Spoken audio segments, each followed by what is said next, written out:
لا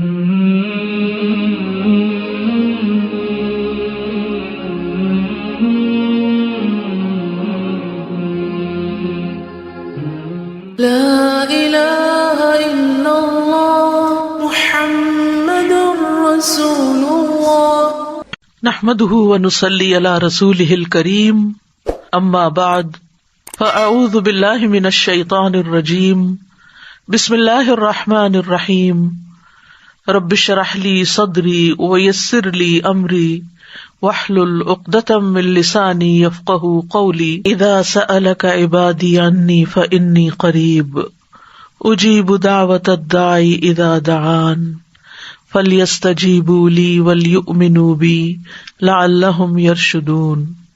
اور جب میرے بندے آپ سے میرے بارے میں سوال کریں تو کہہ دیجئے بے شک میں قریب ہوں، میں پکارنے والے کی پکار کا جواب دیتا ہوں۔ جب وہ مجھے پکارے تو ان کو چاہیے کہ وہ بھی میرا حکم مانیں اور مجھ پر ایمان رکھیں تاکہ وہ ہدایت پا جائیں۔ السلام علیکم ورحمۃ اللہ وبرکاتہ۔ کیا حال ہے سب کا؟ الحمدللہ۔ علم سکھانے والا قابل رشک انسان ہے۔ عبداللہ بن مسعود رضی اللہ عنہما نے بیان کیا کہ رسول اللہ صلی اللہ علیہ وسلم نے فرمایا، رشک بس دو آدمیوں پر ہی کیا جانا چاہیے، ایک وہ شخص جسے اللہ نے مال دیا اور پھر اس نے وہ حق کے راستے میں بے دریغ خرچ کیا، یعنی کھلا خرچ کیا لیکن حق کے راستے میں، صحیح جگہوں پر، اسراف میں نہیں، فضول خرچی میں نہیں۔ اور دوسرا وہ شخص جسے اللہ نے حکمت یعنی دین کا علم، قرآن و سنت کا علم دیا، وہ اس کے موافق فیصلے کرتا ہے اور اس کی تعلیم بھی دیتا ہے، یعنی اپنی زندگی میں بھی اس کو نافذ کرتا ہے، کوئی اور بھی اس سے بات کرے تو اس کو اس کے مطابق ہی گائیڈ کرتا ہے، اور اس کے ساتھ ساتھ وہ دوسروں کو سکھاتا بھی ہے۔ علم پھیلانے والے کے لیے نبی صلی اللہ علیہ وسلم نے دعا بھی کی ہے۔ آپ نے فرمایا، اللہ اس شخص کو تر و تازہ رکھے جس نے ہم سے کوئی بات سنی پھر اسے دوسروں تک پہنچایا۔ بعض اوقات پہنچانے والے سے سننے والا زیادہ یاد رکھنے والا ہوتا ہے۔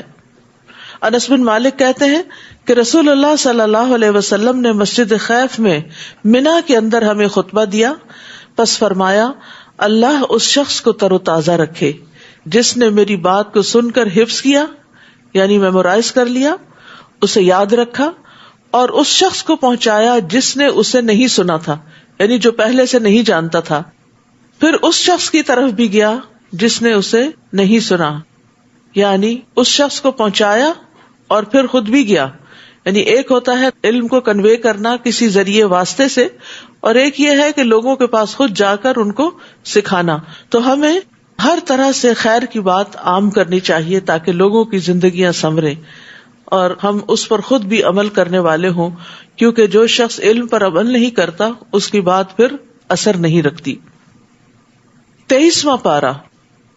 اعوذ باللہ من الشیطان الرجیم، بسم اللہ الرحمن الرحیم، وما لی لا اعبد فطرني وإليه ترجعون، أأتخذ من دونه آلهة إن يردني الرحمن بضر لا تغن عني شفاعتهم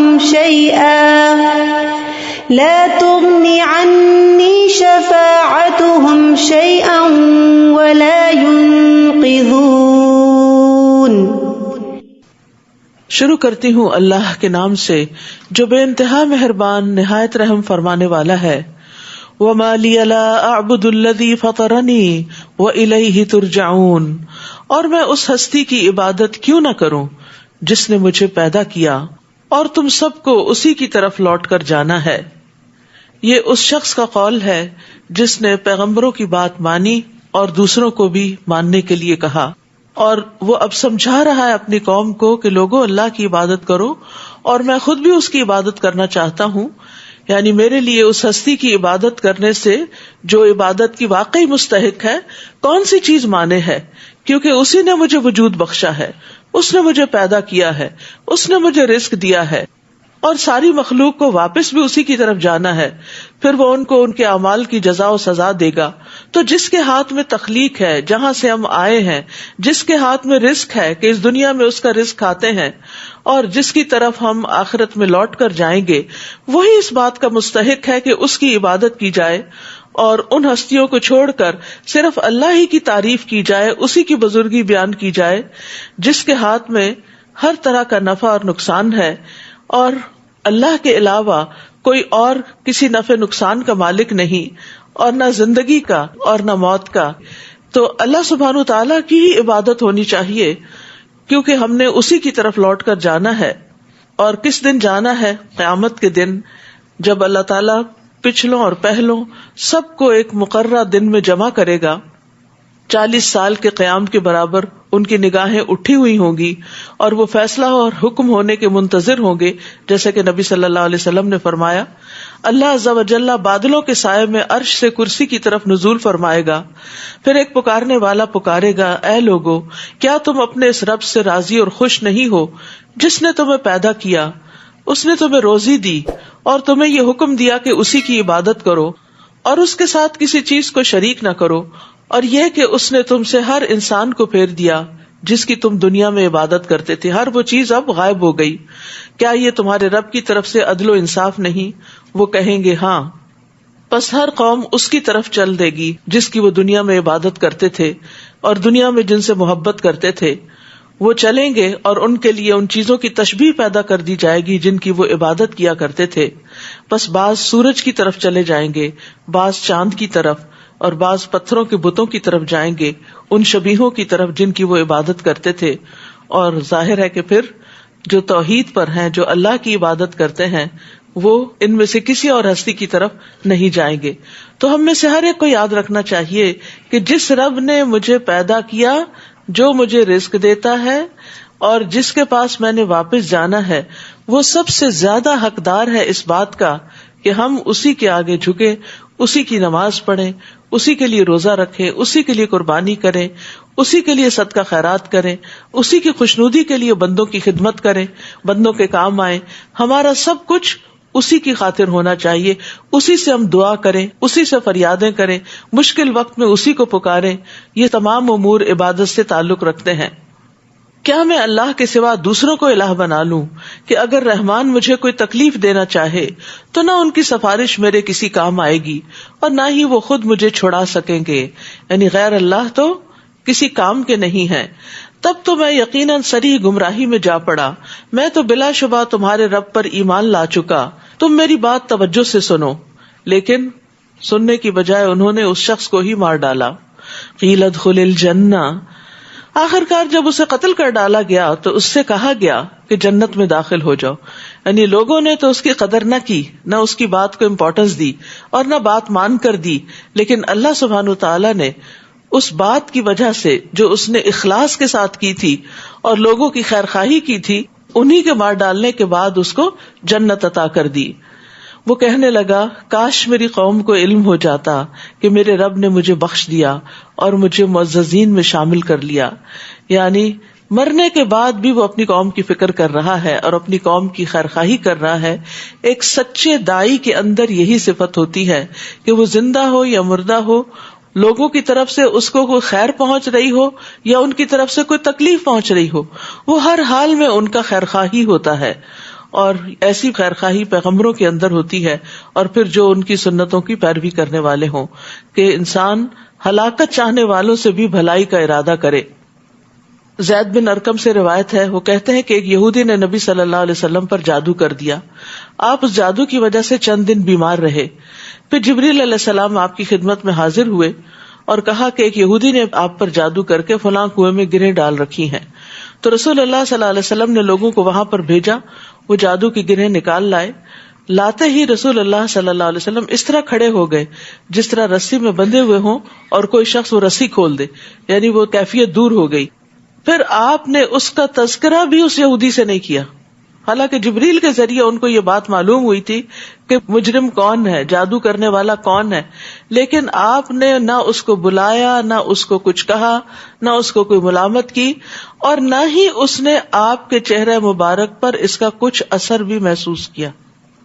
اگر ہمیں تو شک بھی پڑ جائے نا فلاں کی نظر لگی ہے، تو ہم سیدھے منہ اس سے بات بھی نہیں کرتے کہ اچھا یہ پھر نظر آ گیا ہے، یا کبھی کسی سے کوئی تکلیف پہنچ جاتی باتوں میں یا کسی اور طریقے سے. لیکن نبی صلی اللہ علیہ وسلم کا اخلاق دیکھے، اسی لیے اللہ تعالیٰ فرماتے ہیں وَإِنَّكَ لَعَلَىٰ خُلُقٍ عَظِيمٍ کہ آپ اخلاق کی بلندیوں پر فائز ہیں. اور اس کے بعد ہم نے اس کی قوم پر آسمان سے کوئی لشکر نہیں اتارا، اور نہ ہی ہمیں لشکر اتارنے کی کوئی حاجت تھی. وہ تو بس ایک دھماکہ ہوا جس سے وہ سب بجھ کر رہ گئے. بس ایک چیخ تھی اور اس چیخ سے ان کے دل پھٹ گئے اور وہ جہاں تھے وہیں کے وہیں ختم ہو گئے.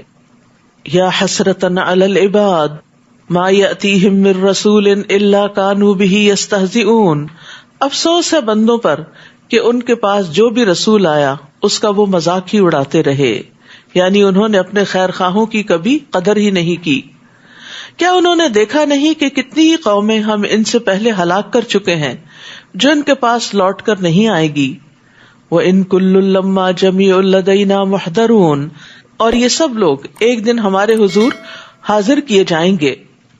اور ان لوگوں کے لیے مردہ زمین بھی ایک نشانی ہے. ہم نے اسے زندہ کیا اور اس سے اناج نکالا جس کا کچھ حصہ وہ کھاتے ہیں. نیز ہم نے اس میں کھجوروں اور انگوروں کے باغ پیدا کیے اور اس کے اندر سے چشمے بہا دیے تاکہ وہ اس کے پھل کھائیں، حالانکہ یہ سب کچھ ان کے ہاتھوں نے نہیں بنایا. پھر کیا وہ شکر ادا نہیں کرتے؟ تو آپ بھی جب کھانے کی میز پہ بیٹھے تو آپ دیکھیں کہ اس میں سے کیا چیز ہے جو میری تیار کی ہوئی ہے. کوئی بھی فروٹ ہو، انگور ہو، آم ہو، کیلا ہو، اس کو دیکھا کرے کہ یہ میرے رب نے پیدا کیا ہے، میرا اس میں کچھ بھی کمال نہیں. میں تو اس کو صرف گروسری شاپ سے خرید کر لے آئی ہوں اور دھو کے ٹیبل پہ رکھ دیا، باقی تو سب اللہ ہی کی عنایت ہے. اگر وہ پیدا نہ کرے تو ہمارے سٹورز میں یہ سب کچھ آئے کہاں سے، اور ہم خریدیں کہاں سے بنائیں گے؟ ہمارے کرنے کا کام کیا ہے؟ کھائیں اور شکر ادا کریں. وہ کہتے ہیں نا اردو میں ایک بڑا مشہور شعر ہے، رب کا شکر ادا کر بھائی جس نے ہماری گائے بنائی.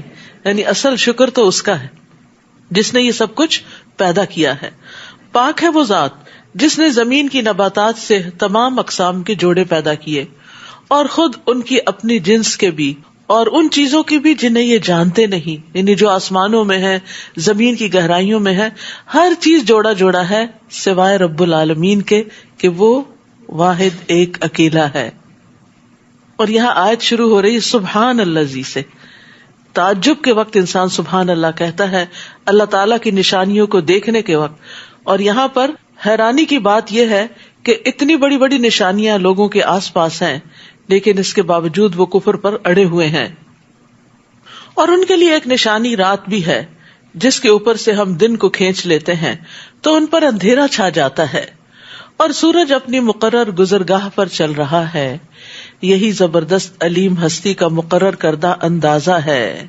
یہاں اللہ تعالیٰ کی دو صفات العزیز العلیم بیان ہوئی ہیں کہ اللہ سبحانہ وتعالی غالب ہے، اسی کے کنٹرول میں ہے یہ سارے ستارے اور سیارے، اور پھر اسی نے اپنے علم کی بنا پر ان سب چیزوں کو تخلیق کیا اور ان کو چلا بھی رہا ہے.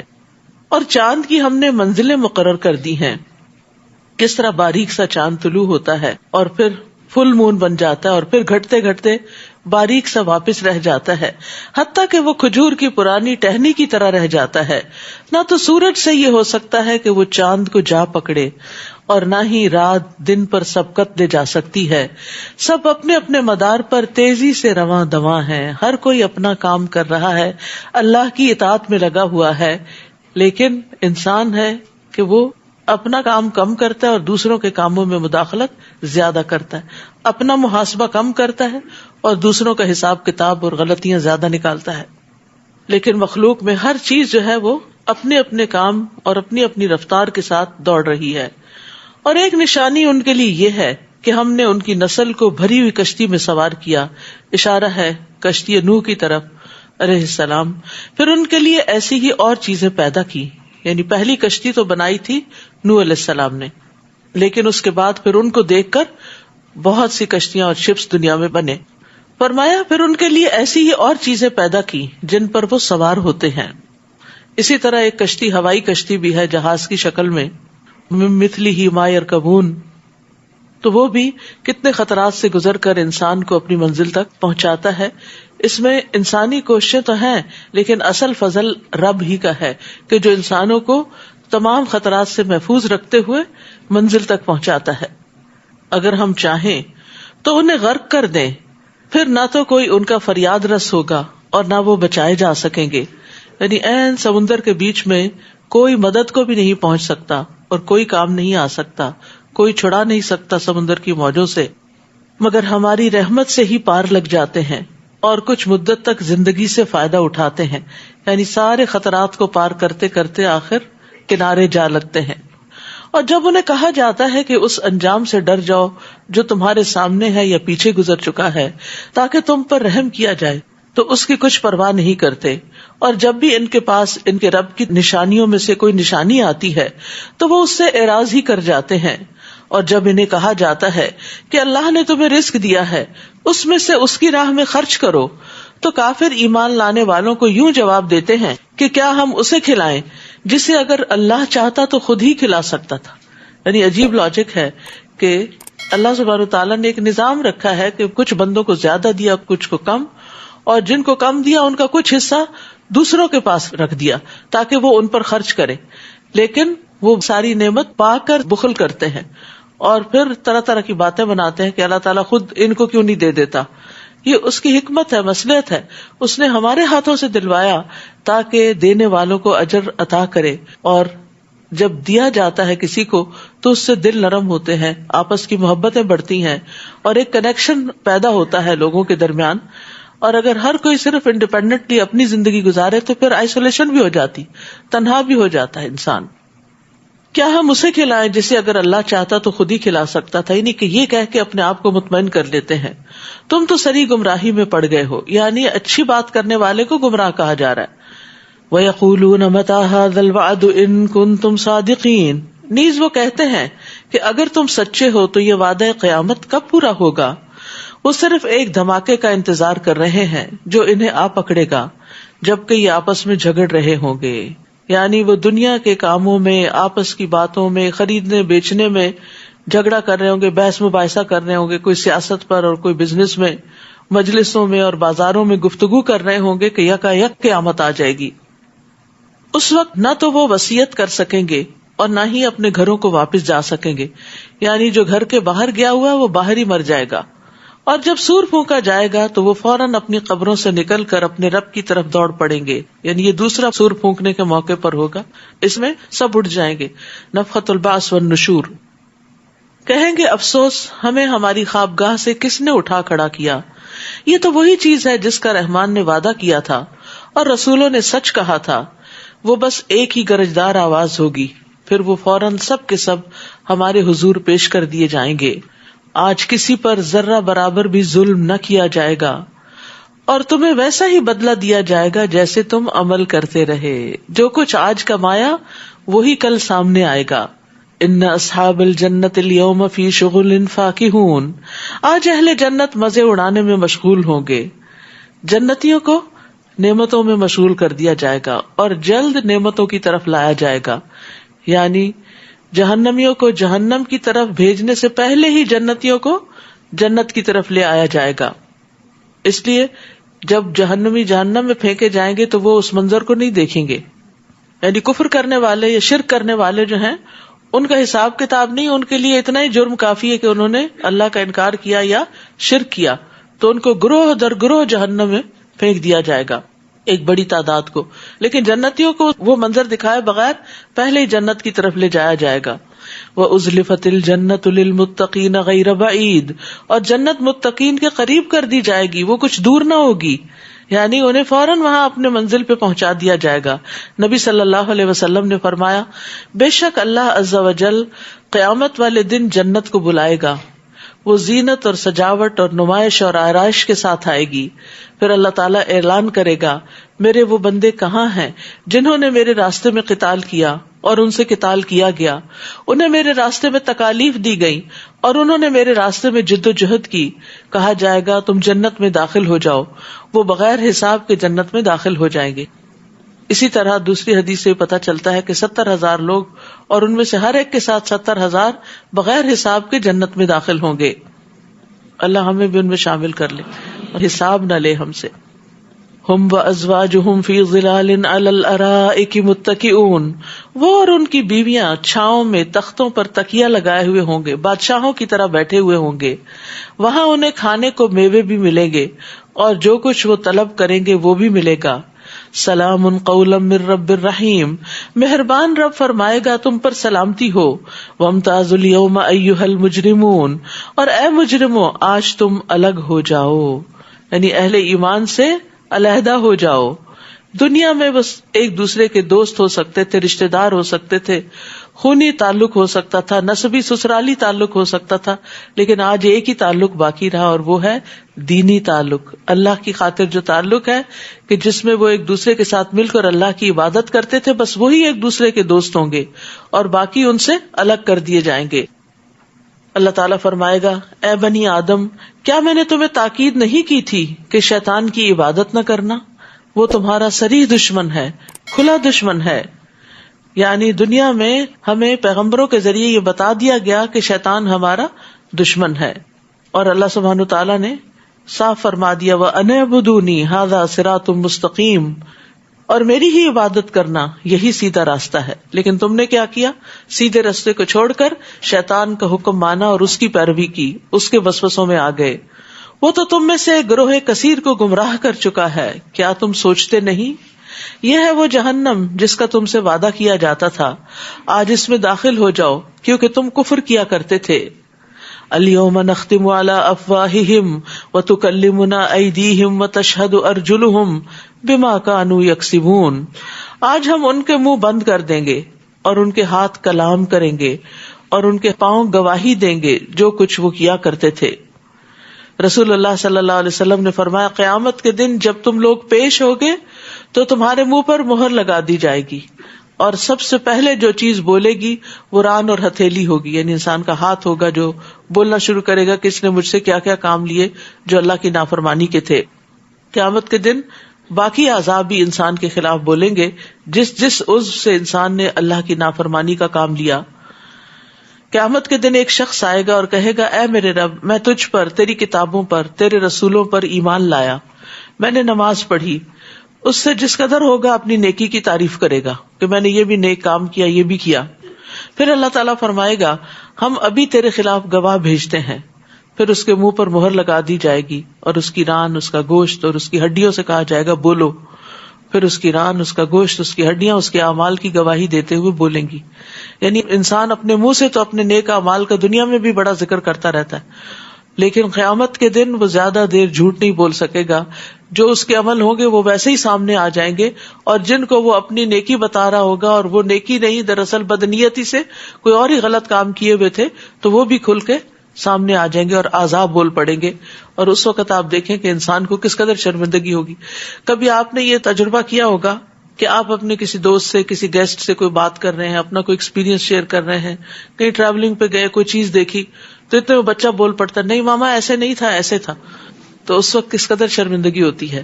چاہے ہم بھول کے ہی کوئی ایسی بات کر رہے ہوں یا بچہ ہی غلط کہہ رہا ہو اور ماں باپ کو ویسے ہی غلط کہے، لیکن وہ وقت انتہائی شرمندگی کا وقت ہوتا ہے کہ جب ایک انسان ایک بات کہہ رہا ہو اور بڑے یقین کے ساتھ اور دوسرا اس کو جھٹلا رہا ہو.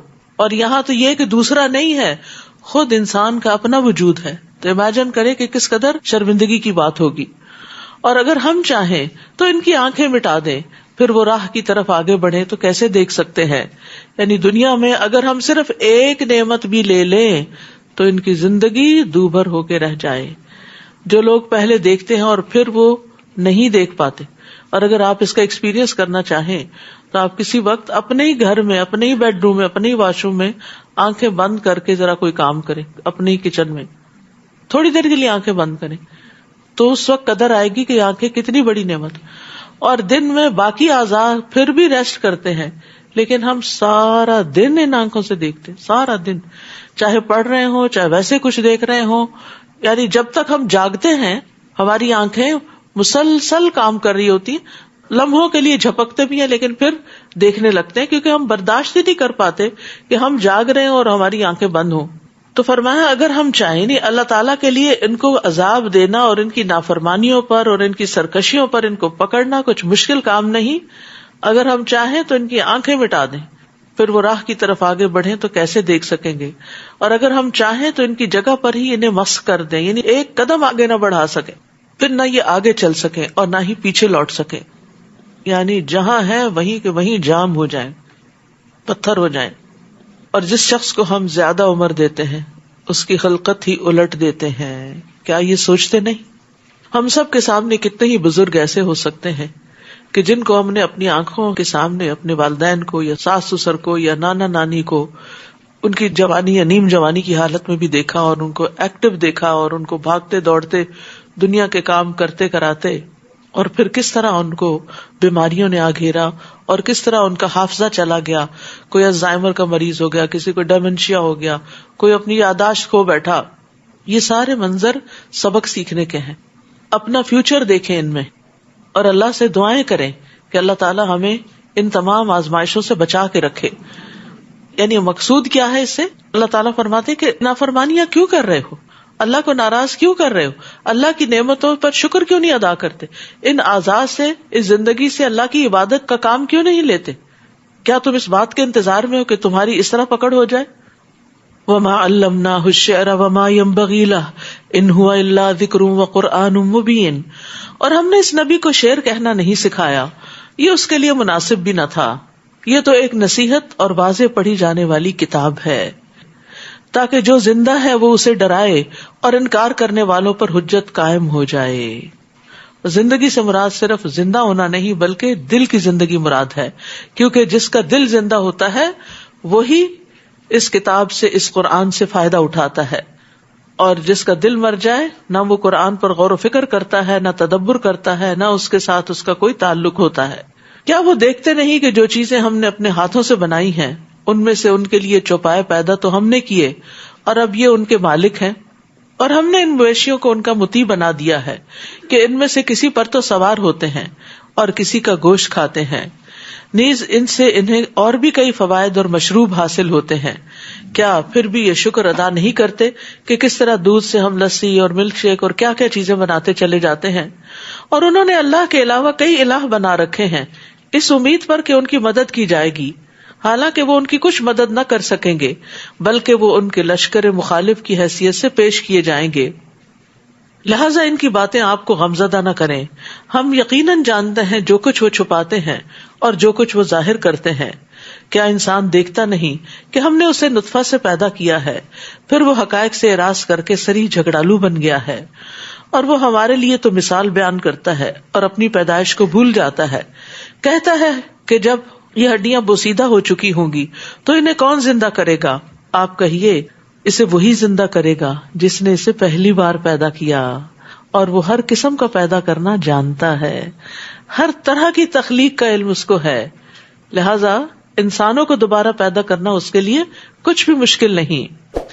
وہی ہے جس نے تمہارے لیے سرسبز درخت سے آگ پیدا کر دی جس سے تم آگ سلگاتے ہو. کیا وہ ذات جس نے آسمانوں اور زمین کو پیدا کیا اس پر قادر نہیں کہ ان جیسوں کو پیدا کر سکے؟ یعنی آسمان کی پیدائش بڑا کام ہے یا اس انسان کو دوبارہ پیدا کرنا جس کو پہلی بار وہ خود پیدا کر چکا ہے؟ کیوں نہیں, وہی تو سب کچھ پیدا کرنے والا اور سب کچھ جاننے والا ہے. انما امرہ اذا اراد شیئا ان یقول له کن فیکون. اس کا کام تو صرف یہ ہے کہ جب وہ کسی چیز کا ارادہ کرتا ہے تو اسے حکم دیتا ہے کہ ہو جا, تو وہ ہو جاتی ہے. اس کی تو قدرت اتنی زیادہ ہے, اتنی طاقت اور قدرت اور علم اور حکمت کا مالک ہے کہ اسے اپنے کام کروانے میں بھی کچھ مشکل نہیں. فسبحان الذی بیدہ ملکوت کل شیء والیہ ترجعون. پاک ہے وہ ذات جس کے ہاتھ میں ہر چیز کی حکومت ہے اور اسی کی طرف تم لوٹائے جاؤ گے. سورۃ صافات. بسم اللہ الرحمن الرحیم. والصافات صفا فالزاجرات زجرا فالتاليات ذكرا إن إلهكم لواحد رب السماوات والأرض وما بينهما ورب المشارق إنا زينا السماء الدنيا بزينة الكواكب وحفظا من كل شيطان مارد. شروع کرتی ہوں اللہ کے نام سے جو بے انتہا مہربان نہایت رحم فرمانے والا ہے. والصافات صفا، قسم ہے ان فرشتوں کی جو صف در صف کھڑے ہوتے ہیں، صف بستہ ہیں. یعنی نماز کی صفوں کی طرح فرشتوں کی بھی صفیں ہیں. فرشتے آسمان میں ایسے ہی صفیں بناتے ہیں جیسے دنیا میں لوگ نماز کے لیے صفیں بناتے ہیں. اور کہا گیا کہ جب وہ ہوا میں کھڑے ہوتے ہیں تو اپنے پروں سے قطار بناتے ہیں، یہاں تک کہ اللہ جو چاہتا ہے انہیں حکم دیتا ہے. جابر بن سمرہ سے روایت ہے، وہ کہتے ہیں کہ رسول اللہ صلی اللہ علیہ وسلم نے فرمایا، کیا تم اس طرح صفیں نہیں بناتے جس طرح فرشتے اپنے رب عز و جل کے پاس بناتے ہیں؟ ہم نے پوچھا کہ فرشتے اپنے رب کے پاس کس طرح صفیں بناتے ہیں؟ آپ نے فرمایا، وہ پہلے ابتدائی یعنی اگلی صفوں کو پورا کرتے ہیں اور صف میں ایک دوسرے سے مل کر کھڑے ہوتے ہیں. آپ مسجد جا کے کیا کرتے ہیں؟ اگلی صف کو پورا کرتے ہیں یا نہیں؟ بعض اوقات ایسا ہوتا ہے کہ کچھ لوگ شروع میں آ جاتے ہیں، وہ کھلے کھلے بیٹھ جاتے ہیں، جب نماز کھڑی ہوتی ہے تو بیچ میں گیپس آ جاتے ہیں. تو اس میں فوری طور پہ دیکھنا چاہیے کہ میرے سے اگلی صف میں کوئی جگہ تو نہیں خالی، کوئی ایسا اسپاٹ تو نہیں کہ جس کی وجہ سے بہت بڑا گیپ آ رہا ہے، تو فوراً آگے بڑھ جانا چاہیے. اور جو ہی یہ شخص آگے بڑھے گا تو اس سے پچھلی صف والا کیا کرے گا؟ وہ آگے بڑھ جائے گا یا پھر ساتھ جڑ جائیں گے ایک دوسرے کے ساتھ.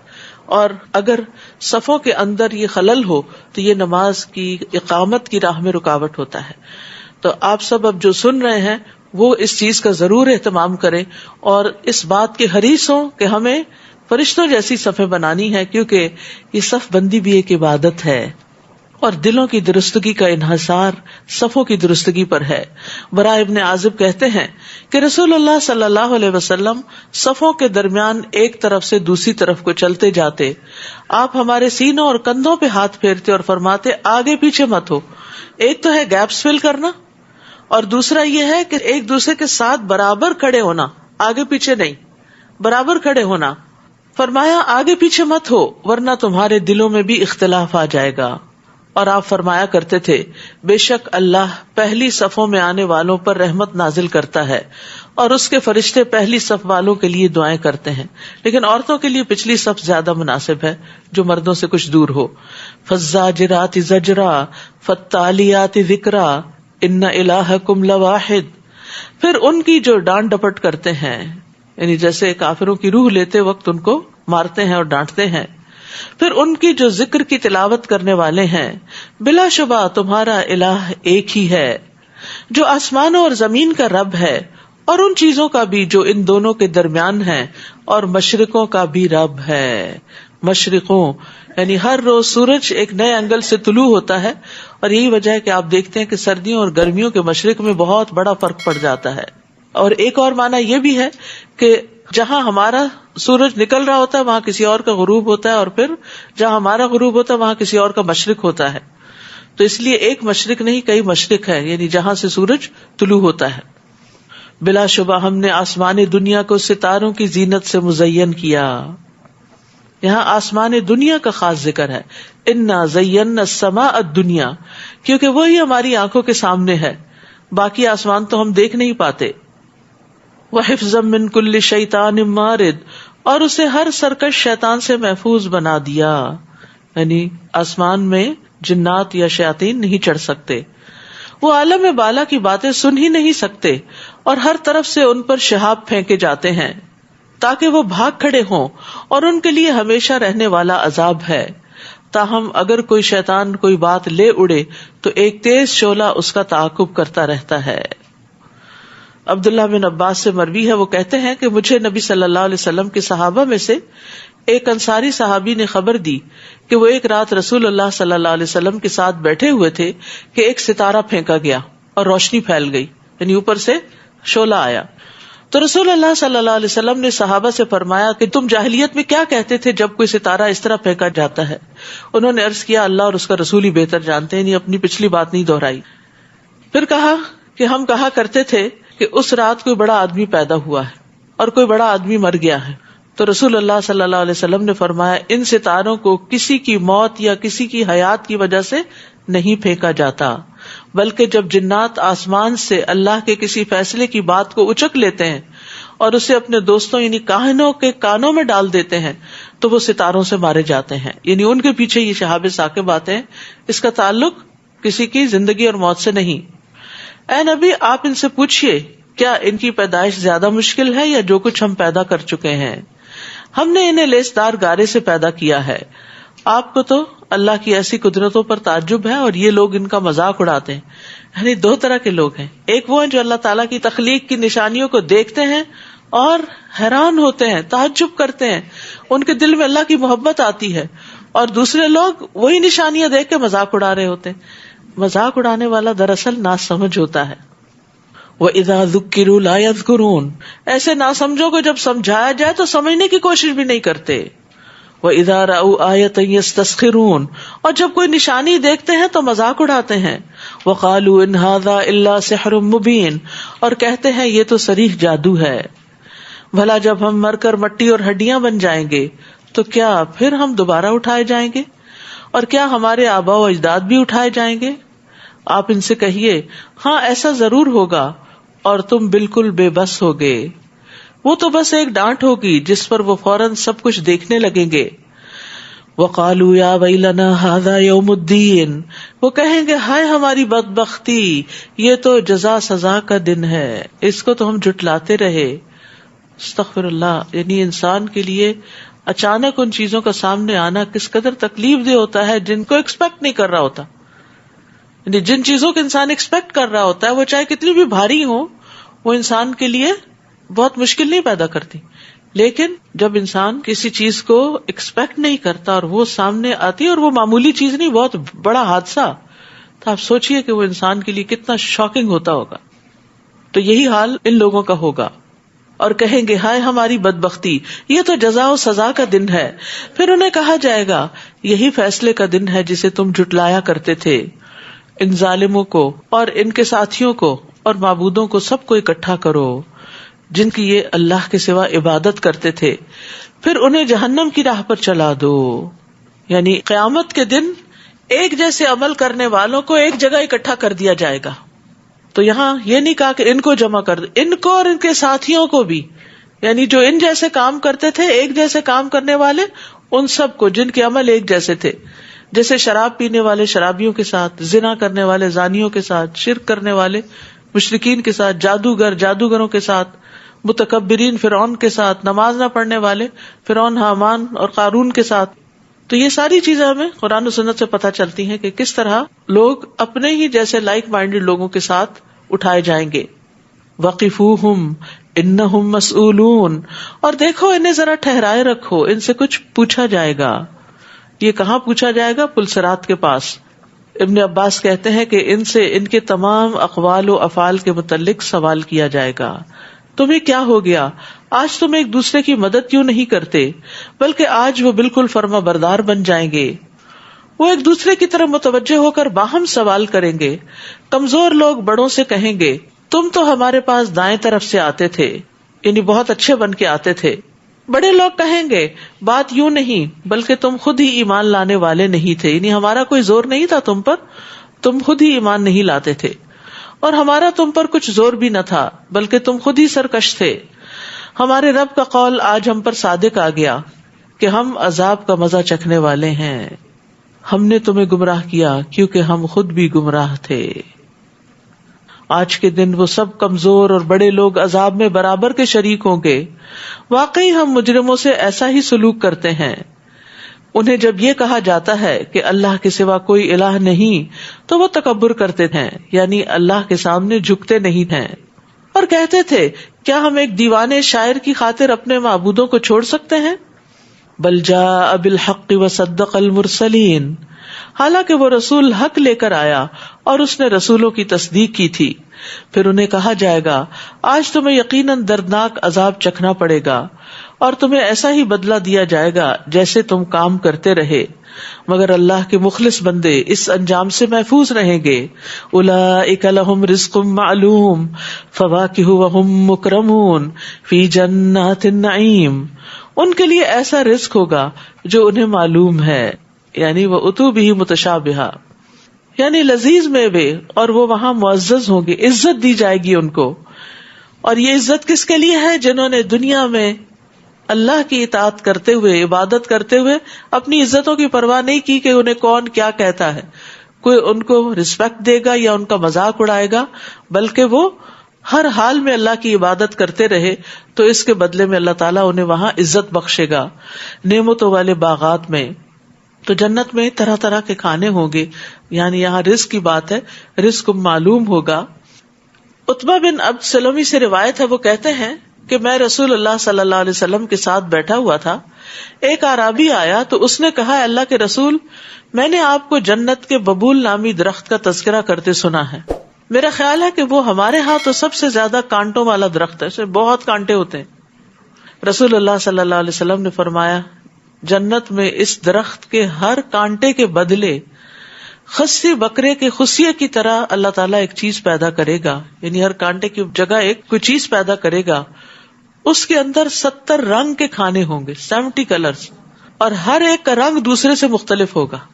اب دیکھیے کہ انسان کھاتے وقت رنگ کو کتنا پسند کرتا ہے کہ اس کی وجہ سے بعض اوقات صحت خراب کر لیتا ہے، لیکن آرٹیفیشل کلرز دے کے کھانے کا جو ہے ٹیکسچر اس کو انہینس کرتا ہے اور اس کے پیچھے جاتا ہے. تو جنت کے کھانے بھی رنگا رنگ کے ہوں گے جن کو دیکھ کر انسان کی بھوک بھی بڑھے گی اور کھانے کے بعد کوئی تکلیف بھی نہیں ہوگی. اسی طرح جنت میں بڑے بڑے پھل ہوں گے، جھکے ہوئے ہوں گے. وَذُلِّلَتْ قُطُوفُهَا تَذْلِيلًا، یعنی جنتی لوگ جنت کے پھلوں میووں میں سے اٹھتے بیٹھتے لیٹتے ہر وقت کھاتے رہیں گے، انجوائے کرتے رہیں گے. اسی طرح ان کی جو تخلیق ہوگی یا ان کی جو شکل ہوگی اس کے بارے میں ابن عباس کہتے ہیں کہ جنت کی کھجوروں کے تنے سبز زمرد کے ہیں. کھجور کی ٹہنیوں کا ابتدائی حصہ سرخ سونے کا ہے اور اس کی ٹہنیوں کا چھلکا جنتیوں کا لباس ہوگا، اور ان میں سے کچھ کپڑے چھوٹے اور کچھ بڑے ہوں گے، ہلے ہوں گے. اس کے پھل مٹکوں اور ڈولوں کے برابر ہوں گے. وہ دودھ سے زیادہ سفید، شہد سے زیادہ میٹھے، مکھن سے زیادہ نرم ہوں گے، اور ان میں گٹلیاں نہیں ہوں گی، سیڈ لیس ہوں گے. علی سرور متقابلین، ایک دوسرے کے سامنے تختوں پر بیٹھے ہوں گے، یعنی ایک دوسرے کو فیس کر رہے ہوں گے، کاؤچز پر ہوں گے. ان کے لیے خالص شراب کے جام کا دور چلے گا، یعنی پھلوں کے بعد پھر ڈرنک ہوں گے جو نہایت شفاف اور پینے والوں کے لیے لذیذ ہوگا، جس سے نہ انہیں سر درد ہوگا اور نہ وہ مدہوش ہوں گے. یہ ہے جنت کی شراب جو تکلیف نہیں دے گی. وَعِندَهُمْ قَاصِرَاتُ الطَّرْفِ عِينٌ كَأَنَّهُنَّ بَيْضٌ مَكْنُونٌ، اور ان کے پاس نگاہیں نیچی رکھنے والی اور موٹی موٹی آنکھوں والی عورتیں ہوں گی، یعنی غض بصر کرنے والی، ایسی نازک جیسے انڈے کے چھلکے کے نیچے چھپی ہوئی جھلی. جب انڈے کا اوپر والا چھلکا اتارا جاتا ہے نا اور وہ ٹوٹتا نہیں تو درمیان میں ایک جھلی آتی ہے، تو انتہائی سافٹ نرم سی ہوتی ہے. تو ان کی اسکن کی سافٹنس کا یہاں ذکر کیا گیا کہ وہ کیسی ہوگی. یہ لوگ بھی ایک دوسرے کی طرف متوجہ ہو کر سوال کریں گے. ان میں سے ایک کہے گا دنیا میں میرا ایک دوست تھا جو مجھے کہا کرتا تھا کیا تم بھی تصدیق کرنے والوں میں شامل ہو گئے؟ تم بھی آخرت کو مانتے ہو؟ بھلا جب ہم مر کر مٹی اور ہڈیاں بن جائیں گے تو کیا ہم ضرور سزا دیے جانے والے ہیں؟ پھر کہے گا کیا تم اس کا حال معلوم کرنا چاہتے ہو؟ یعنی دو دوست تھے، دو کولیگز تھے، دو کو ورکرز تھے، قرین کا لفظ آیا ہے، جو دنیا میں اکٹھے کام کرتے تھے لیکن دونوں کے عقیدے فرق تھے. تو جب جنت والا جنت میں پہنچ جائے گا تو اس سے کہا جائے گا کیا تم نے دیکھنا ہے کہ تمہارا وہ دوست جو آخرت کو نہیں مانتا تھا اس کا انجام کیا ہوا؟ پھر جب وہ جھانکے گا تو اسے جہنم کے عین درمیان میں دیکھے گا اور کہے گا اللہ کی قسم تم مجھے ہلاک کر کے ہی چھوڑتے، یعنی تم تو اپنے اس عقیدے پر مجھے بھی لانے والے تھے، اور اگر مجھ پر میرے رب کا احسان نہ ہوتا تو میں بھی مجرموں کی طرح حاضر کیے ہوئے لوگوں میں شامل ہوتا، یعنی جہنم میں حاضر کیے ہوئے. تو اس آیت میں ایک طرح سے برے ساتھیوں اور برے ہم نشینوں سے بچ کے رہنے کی نصیحت کی گئی ہے. اور خاص طور پر اس چیز سے بچنے کی جس چیز کی طرف وہ دعوت دیتے ہیں، ہلاکت کے کام جن کو وہ مزین کر کے پیش کرتے ہیں. یاد رکھیے بری دوستی کے برے ہی اثرات ہوتے ہیں. رسول اللہ صلی اللہ علیہ وسلم نے فرمایا نیک صالح ساتھی کی مثال کستوری والے کی مانند ہے. اگرچہ تجھے اس سے کستوری نہ بھی ملے تو تجھے اس کی خوشبو تو ضرور پہنچے گی. اور برے ساتھی کی مثال بھٹی والے کی طرح ہے، اگر تجھے اس کی کالک نہ بھی لگی تو تجھے اس کا دھواں ضرور آئے گا. تو اس لیے انسان کو ہمیشہ اچھے لوگوں میں بیٹھنا چاہیے، ورنہ اگر انسان کی کمپنی اچھی نہیں تو وہ انسان کو اپنی طرف کھینچ لے گی. نبی صلی اللہ علیہ وسلم نے فرمایا مومن آدمی کے علاوہ کسی کی صحبت اختیار نہ کرو، اور تمہارا کھانا سوائے متقی کے کوئی نہ کھائے، کیونکہ قیامت کے دن متقین کے علاوہ سب ایک دوسرے کے دشمن ہو جائیں گے. اور اچھے دوستوں کی دعا بھی کرنی چاہیے. علقمہ کہتے ہیں جب میں شام آیا تو میں نے 2 رکعت نماز پڑھ کر یہ دعا کی، اللہم یسر لی جلیسا صالحا، اے اللہ مجھے کوئی نیک ساتھی عطا کر، نیک دوست عطا کر. پھر میں ایک قوم کے پاس آیا اور ان کی مجلس میں بیٹھ گیا. تھوڑی ہی دیر بعد ایک بزرگ آئے اور میرے پاس بیٹھ گئے. میں نے پوچھا یہ کون ہے؟ لوگوں نے بتایا یہ ابو درداء ہیں، صحابی ہیں. اس پر میں نے عرض کیا میں نے اللہ سے دعا کی تھی کہ مجھے کوئی نیک ساتھی عطا فرما، تو اللہ نے آپ کو مجھے عطا کر دیا. حالانکہ وہ اس مجلس کے اندر ہی بیٹھے ہوئے تھے. تو ایون مجلس میں بھی اگر آپ کے ساتھ کوئی ایسا شخص بیٹھا ہوتا ہے کہ جس کی پوری توجہ خیر کی بات سننے کی طرف ہوتی ہے تو آپ کا وقت بھی بہت اچھا گزرتا ہے. لیکن اگر وہ ادھر ادھر کی چیزوں میں مشغول رہے، کبھی ادھر دیکھے کبھی ادھر دیکھے، تو اس سے آپ بھی ڈسٹریکٹ ہوتے ہیں. افما نحن بمیتین الا موتتنا الاولی وما نحن بمعذبین. پھر وہ خوشی سے اپنے دل میں کہے گا کیا اب تو ہمیں موت نہیں آئے گی؟ ہمیں پہلی ہی بار مرنا تھا جو مر چکے، اور اب ہمیں عذاب بھی نہیں ہوگا. ان ھذا لہو الفوز العظیم، یقیناً یہ بہت بڑی کامیابی ہے. لمثل ھذا فلیعمل العاملون، ایسی ہی کامیابی کے لیے عمل کرنے والوں کو عمل کرنے چاہیے. یعنی جو لوگ چاہتے ہیں کہ وہ بھی اس طرح کی جنت میں پہنچے تو انہیں کچھ کرنا چاہیے، کیونکہ جنت صرف باتوں سے نہیں ملتی، اس کے لیے عملی اقدام کرنے پڑتے ہیں. اذالک خیر نزلا ام شجرۃ الزقوم، بتاؤ ایسی مہمانی اچھی ہے یا زقوم کے درخت کی مہمانی؟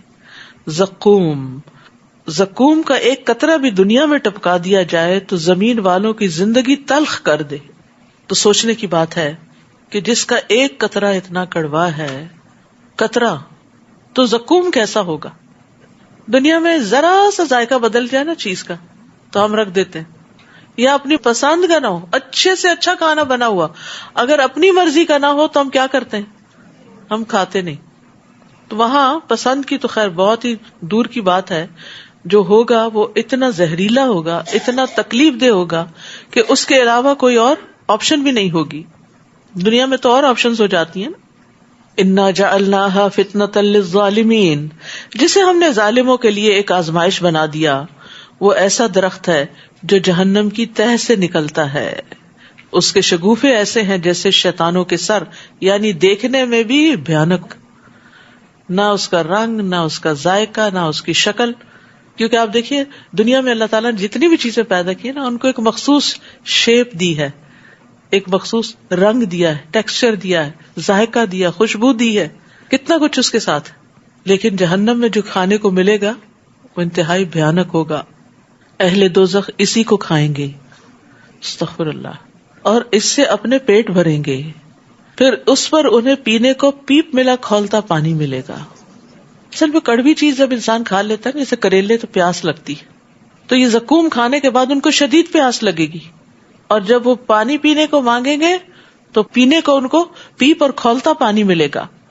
پھر انہیں دوزخ کی طرف لوٹنا ہوگا.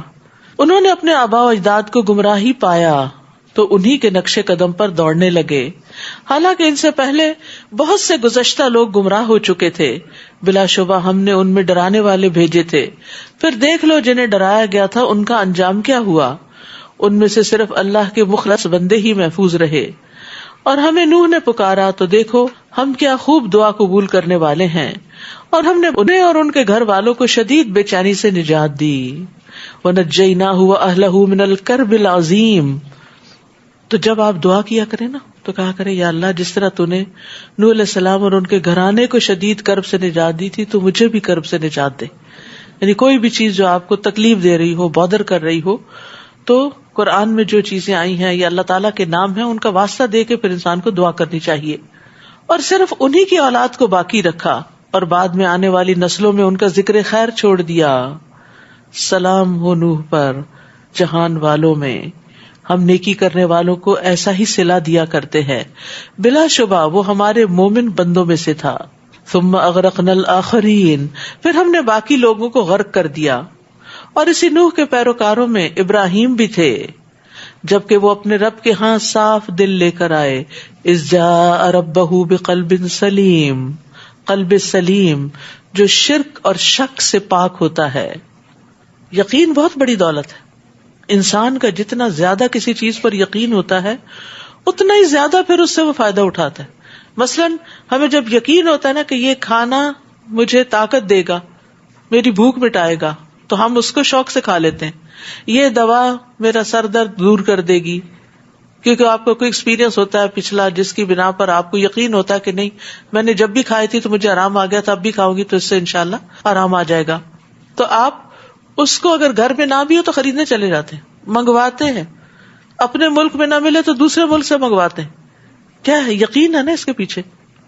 اسی طرح جس کو مرنے کا یقین ہو وہ پھر اس کی تیاری کرتا ہے. جیسے سفر کا یقین ہو، اگر آپ کا ٹکٹ آ چکا ہے، ویزا آ چکا ہے، تو آپ سفر کرنے کے لیے پوری تیاری شروع کر دیں گے.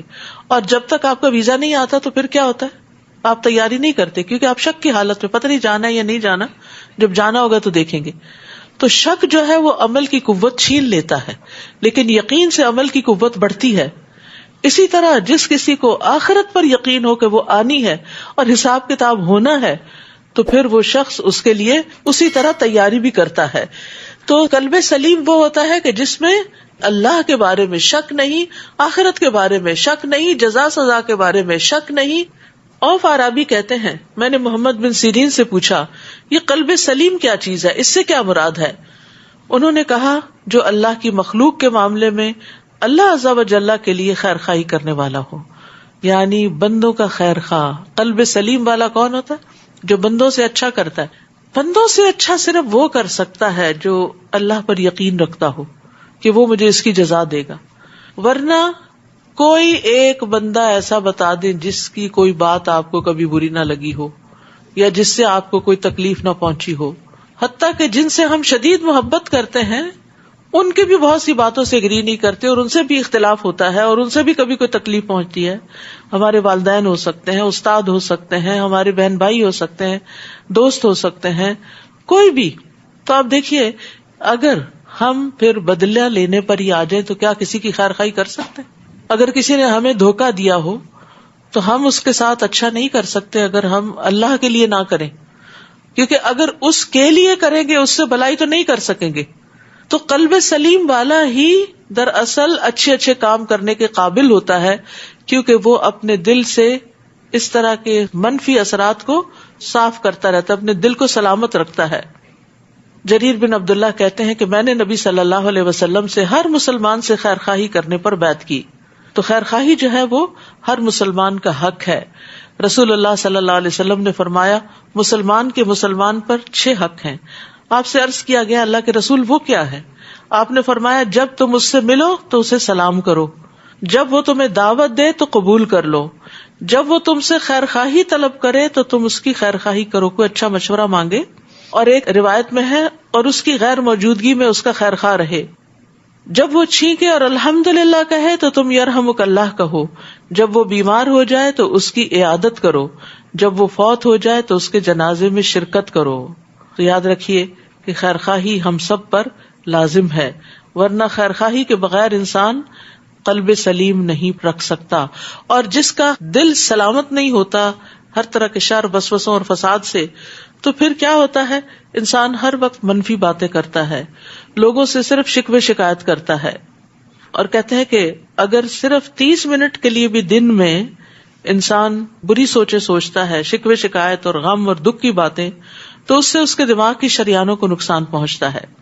MRI کے مختلف نتائج کا جب جائزہ لیا گیا تو پتہ چلا کہ منفی سوچیں اسٹریس، ناخوش رہنا دماغ کے ایک خاص حصے کو سکیڑ دیتا ہے، جس کی وجہ سے انسان نئی چیزیں نہیں سیکھ سکتا، جس کی وجہ سے انسان کے جذبات کے اندر پوری طرح ٹھہراؤ نہیں ہوتا، یعنی کہ وہ ایموشنلی بھی انسٹیبل ہو جاتا ہے. تو اس لیے بہت ضروری ہے کہ نیک اعمال کرنے کے لیے ہمارا قلب سلیم ہو، دل سلیم ہو. تو ابراہیم علیہ السلام کی خوبی کیا تھی؟ اذ جاء ربہ بقلب سلیم، وہ اپنے رب کے پاس سلامت دل لے کر آئے. جب انہوں نے اپنے باپ اور اپنی قوم سے پوچھا تم کن چیزوں کی عبادت کرتے ہو، کیا تم اللہ کو چھوڑ کر جھوٹ گھڑے ہوئے الہ چاہتے ہو؟ پھر تمہارا رب العالمین کے بارے میں کیا خیال ہے؟ پھر ایک دفعہ انہوں نے ستاروں میں نظر ڈالی تو کہا میری کچھ طبیعت خراب ہے، یعنی میں تمہارے ساتھ میلے پہ نہیں جا سکتا. چنانچہ وہ لوگ انہیں پیچھے چھوڑ کر چلے گئے تو ابراہیم چپکے سے ان کے معبودوں کی طرف گئے اور کہنے لگے تم کھاتے کیوں نہیں؟ تمہیں کیا ہو گیا ہے؟ تم تو بولتے بھی نہیں. پھر وہ ان پہ پل پڑے اور دائیں ہاتھ سے خوب ضربیں لگائیں. واپس آ کر قوم نے جو یہ حال دیکھا تو دوڑتے ہوئے ابراہیم کے پاس آئے. انہوں نے کہا کہ ابراہیم علیہ السلام نے کیا تم ایسی چیزوں کو پوچھتے ہو جنہیں تم خود ہی تراش لیتے ہو، حالانکہ اللہ ہی نے تمہیں بھی پیدا کیا ہے اور ان چیزوں کو بھی جو تم بناتے ہو. وہ کہنے لگے اس کے لیے ایک الاؤ تیار کرو، بہت بڑی آگ بھڑکاؤ اور اسے آگ میں پھینک دو. انہوں نے تو ابراہیم کے خلاف تدبیر کی تھی مگر ہم نے انہیں نیچا ہی کر دیا. فَأَرَادُوا بِهِ كَيْدًا فَجَعَلْنَاهُمُ الْأَسْفَلِينَ. یہ ہے اللہ کی طاقت. اللہ کے بندوں کے ساتھ جب کوئی برا چاہے، بری چالیں چلے تو اللہ سبحانہ تعالیٰ انہیں ہی نیچا دکھا دیتے ہیں. لیکن پھر وہ کون ہوتے ہیں جن کے لیے اللہ تعالیٰ اتنا بڑا انتقام لیتا ہے؟ وہ اللہ کے مخلص بندے ہوتے ہیں جن کے اندر شرک نہیں ہوتا، شک نہیں ہوتا. نیز ابراہیم نے کہا میں اپنے رب کی طرف جاتا ہوں، وہی میری رہنمائی کرے گا. یعنی رب کی عبادت کے لیے ہجرت کی انہوں نے، یعنی اپنے قوم، قبیلے اور اپنے تمام لوگوں کو چھوڑ کر اللہ کی عبادت کے لیے اپنا وطن چھوڑ دیا. رسول اللہ صلی اللہ علیہ وسلم نے فرمایا سب سے افضل لوگوں میں سے یہ بہتر وہ آدمی ہے جو اللہ کے راستے میں اپنے مال اور اپنی جان سے جہاد کرتا ہے. پھر اس مومن کا درجہ ہے جو گھاٹیوں میں سے کسی گھاٹی میں اپنے رب کی عبادت کرتا ہے اور لوگوں کو اپنے شر سے دور رکھتا ہے. تو یہ گھاٹی ہو یا آپ کا گھر ہو، اپنی عبادت پہ انسان فوکس کرے اور دوسرے لوگوں کو ستائے نہیں. کیونکہ افسوس کے ساتھ کہنا پڑتا ہے کہ بہت سے گھرانوں میں بعض اوقات بزرگ خواتین ہی نماز، روزہ، عبادت ہر چیز کر رہے ہوتے ہیں، لیکن اس کے ساتھ ساتھ بہوؤں کو، بچوں کو، گھر والوں کو تنگ کرنے میں بھی کوئی کسر نہیں اٹھا رکھتے. تو ایسا کرنا جو ہے یہ انسان کو صالحین میں شامل نہیں ہونے دیتا. تو افضل انسان کون ہے، بہترین انسان کون ہے؟ جو اپنے رب کی عبادت کرتا ہے اور لوگوں کو اپنے شر سے دور رکھتا ہے. رب هب لی من الصالحین فبشرناہ بغلام حلیم. اب چونکہ انہوں نے اپنا پچھلا سارا کنبہ قبیلہ چھوڑ دیا تھا، رب کی خاطر ہجرت کر کے نکل آئے تھے، تو رب سے دعا کی کہ اے میرے رب مجھے ایک صالح بیٹا عطا کر. چنانچہ ہم نے انہیں ایک بردبار بیٹے کی بشارت دی. بہترین طریقے سے کمپنسیشن ہوئی. اشارہ ہے اسماعیل علیہ السلام کی طرف. پھر جب وہ بیٹا ان کے ہمراہ دوڑ دھوپ کرنے کی عمر کو پہنچ گیا تو ایک دن ابراہیم نے کہا بیٹے میں نے خواب میں دیکھا ہے کہ میں تمہیں ذبح کر رہا ہوں، اب بتاؤ تمہاری کیا رائے ہے؟ بیٹے نے جواب دیا ابا جان وہی کچھ کیجئے جو آپ کو حکم ہوا ہے، آپ انشاءاللہ مجھے صبر کرنے والا ہی پائیں گے. تو یہاں ابراہیم علیہ السلام نے اپنے بیٹے سے مشورہ کیا، اس لیے نہیں کہ اس کی رائے کی طرف رجوع کرے، بلکہ دیکھنا یہ چاہتے تھے کہ اس کا کیا نقطہ نظر ہے، اور اس لیے بھی کہ وہ مینٹلی تیار ہو جائے، اپنے دل کو وہ بھی مضبوط کر لیں اور والد بھی مضبوط کر لیں اور اپنے نفس کو صبر پر آمادہ کر لیں. تو اسماعیل علیہ السلام نے ان کو بہت ہی خوبصورت جواب دیا، اور اسی وجہ سے آپ دیکھتے ہیں کہ اسماعیل علیہ السلام کی بھی بڑی فضیلت ہے. یعنی اسماعیل علیہ السلام نے جب اپنے والد کو آگاہ کیا کہ وہ اپنے نفس کو صبر کے لیے تیار کریں گے، اور پھر یہ ہے کہ اللہ نے چاہا، اللہ کی مشیت کے ساتھ اس کو ملا دیا، اور پھر اسماعیل علیہ السلام کو پیشانی کے بل لٹایا گیا تو اس وقت انہوں نے سفید رنگ کی قمیص پہن رکھی تھی. وہ کہنے لگے ابا جان اس کے علاوہ تو میرے کوئی کپڑے نہیں کہ آپ جس میں مجھے کفن دیں گے، اس لیے آپ انہی کپڑوں کو میرے جسم سے اتار لیں تاکہ بعد میں آپ مجھے اسی میں کفن دے سکیں. ابراہیم علیہ السلام نے ان کے کپڑے اتارنے کے لیے جو ہی ہاتھ آگے بڑھایا تو پیچھے سے کسی نے آواز لگائی اے ابراہیم تم نے اپنا خواب سچ کر دکھایا، ابراہیم علیہ السلام نے پیچھے مڑ کے دیکھا تو وہ ایک سفید رنگ کا سینگوں والا اور بڑی بڑی آنکھوں والا دمبا کھڑا تھا. وَفَدَيْنَاهُ بِذِبْحٍ عَظِيمٍ فَلَمَّا أَسْلَمَا وَتَلَّهُ لِلْجَبِينِ.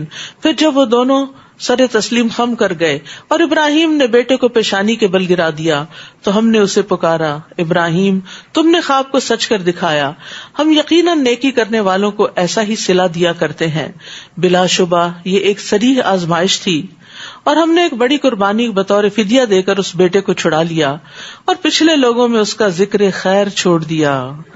یعنی ابراہیم علیہ السلام نے دعا کی تھی نا، وَجْعَلْ لِي لِسَانَ صِدْقٍ فِي الْآخِرِينَ، کہ بعد میں آنے والوں میں میری سچی ناموری رکھ. تو اللہ تعالیٰ نے ان کے لیے بعد کے لوگوں کے اندر ایک خاص محبت پیدا کر دی، ان کی تعریف پیدا کر دی.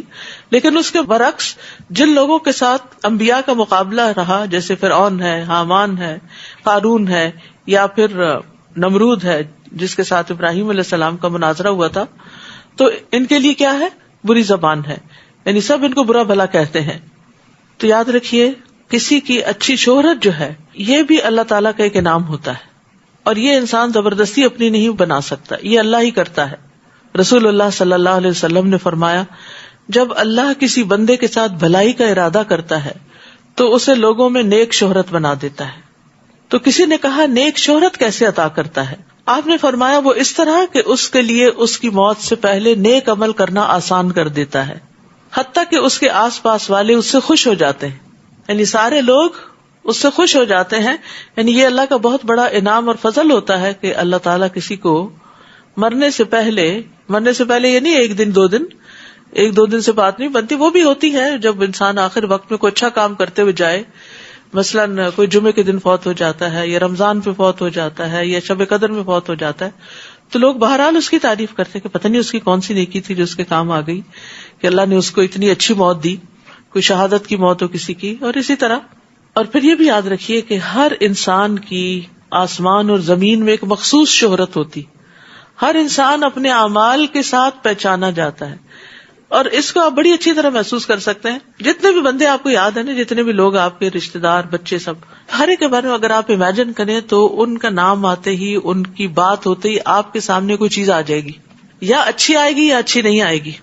تو وہ کیا امیج آتا ہے آپ کے دل میں کسی کے بارے میں؟ کیا اس کی کوئی نیکی آتی ہے، یا اس کی کوئی برائی آتی ہے، یا اس کی کوئی بدمزاجی آتی ہے، یا اس نے جو آپ کو کوئی دکھ دیا ہو، یا کوئی آپ سے لڑائی جھگڑا کیا ہو، یا آپ کے سامنے کوئی بری حرکتیں کی ہوں؟ تو ہم سب کو بھی سوچنا چاہیے کہ ہم اپنے کیا آثار چھوڑ رہے ہیں، کیا اثرات چھوڑ رہے ہیں، اور ہمارا نام سنتے ہی کیا چیز ڈومیننٹ ہوتی ہے، لوگوں کے ذہن میں کیا امیج آتا ہے. رسول اللہ صلی اللہ علیہ وسلم نے فرمایا، ہر آدمی کی آسمان میں مخصوص شہرت ہوتی ہے، اگر وہ شہرت آسمان میں اچھی ہو تو زمین میں بھی اچھی شہرت رکھ دی جاتی ہے، اور اگر آسمان والی شہرت ہی بری ہو تو زمین میں بھی بری شہرت رکھ دی جاتی ہے. استغفر اللہ.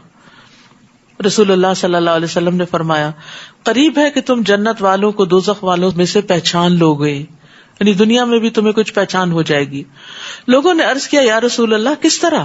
آپ نے فرمایا، اچھی تعریف کرنے سے اور بری تعریف کرنے سے. تم میں سے بعض پر اللہ کے گواہ ہیں. انس رضی اللہ عنہ کہتے ہیں کہ میں نبی صلی اللہ علیہ وسلم کے ساتھ بیٹھا تھا، اتنی دیر میں ایک جنازہ وہاں سے گزرا. آپ نے فرمایا، یہ کس کا جنازہ ہے؟ صحابہ نے کہا، یہ فلاں آدمی کا جنازہ ہے جو اللہ اور اس کے رسول سے محبت کرتا تھا، اللہ کی اطاعت کرتا تھا، اور اس معاملے میں کوشش کرتا تھا، یعنی کوشش کر کے اطاعت کرتا تھا. تو رسول اللہ صلی اللہ علیہ وسلم نے فرمایا، واجب ہو گئی، واجب ہو گئی، واجب ہو گئی. اتنے میں ایک اور جنازہ گزرا، اس کے بارے میں صحابہ نے کہا، یہ فلاں آدمی کا جنازہ ہے جو اللہ اور اس کے رسول سے بغض رکھتا تھا، اللہ کی نافرمانی کرتا تھا، اور اس معاملے میں بھاگ دوڑ کرتا تھا. آپ نے فرمایا، واجب ہو گئی، واجب ہو گئی، واجب ہو گئی.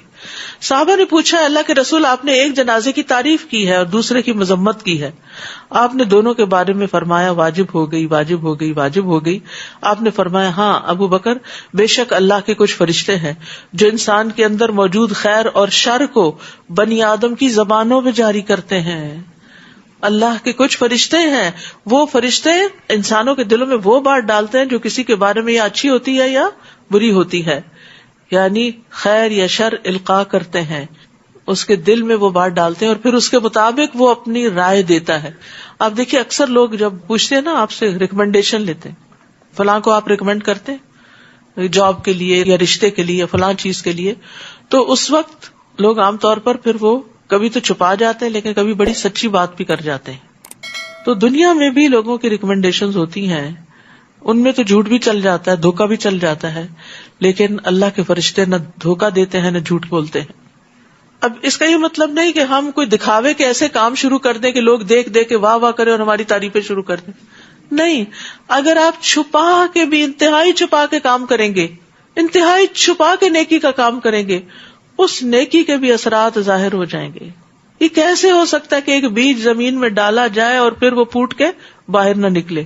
جب آپ دل کے اچھے ہوتے ہیں، جب آپ نیت کے اچھے ہوتے ہیں، جب آپ کے اندر اخلاص ہوتا ہے، تو پھر اس وقت آپ کے چھوٹے چھوٹے کام بھی بڑے خوبصورت ہو جاتے ہیں.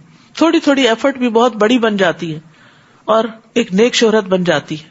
فرمایا سلام علی ابراہیم کذالک نجزی المحسنین، ابراہیم پر سلام ہو، ہم نیکی کرنے والوں کو ایسا ہی بدلہ دیا کرتے ہیں. بلا شبہ وہ ہمارے مومن بندوں میں سے تھے.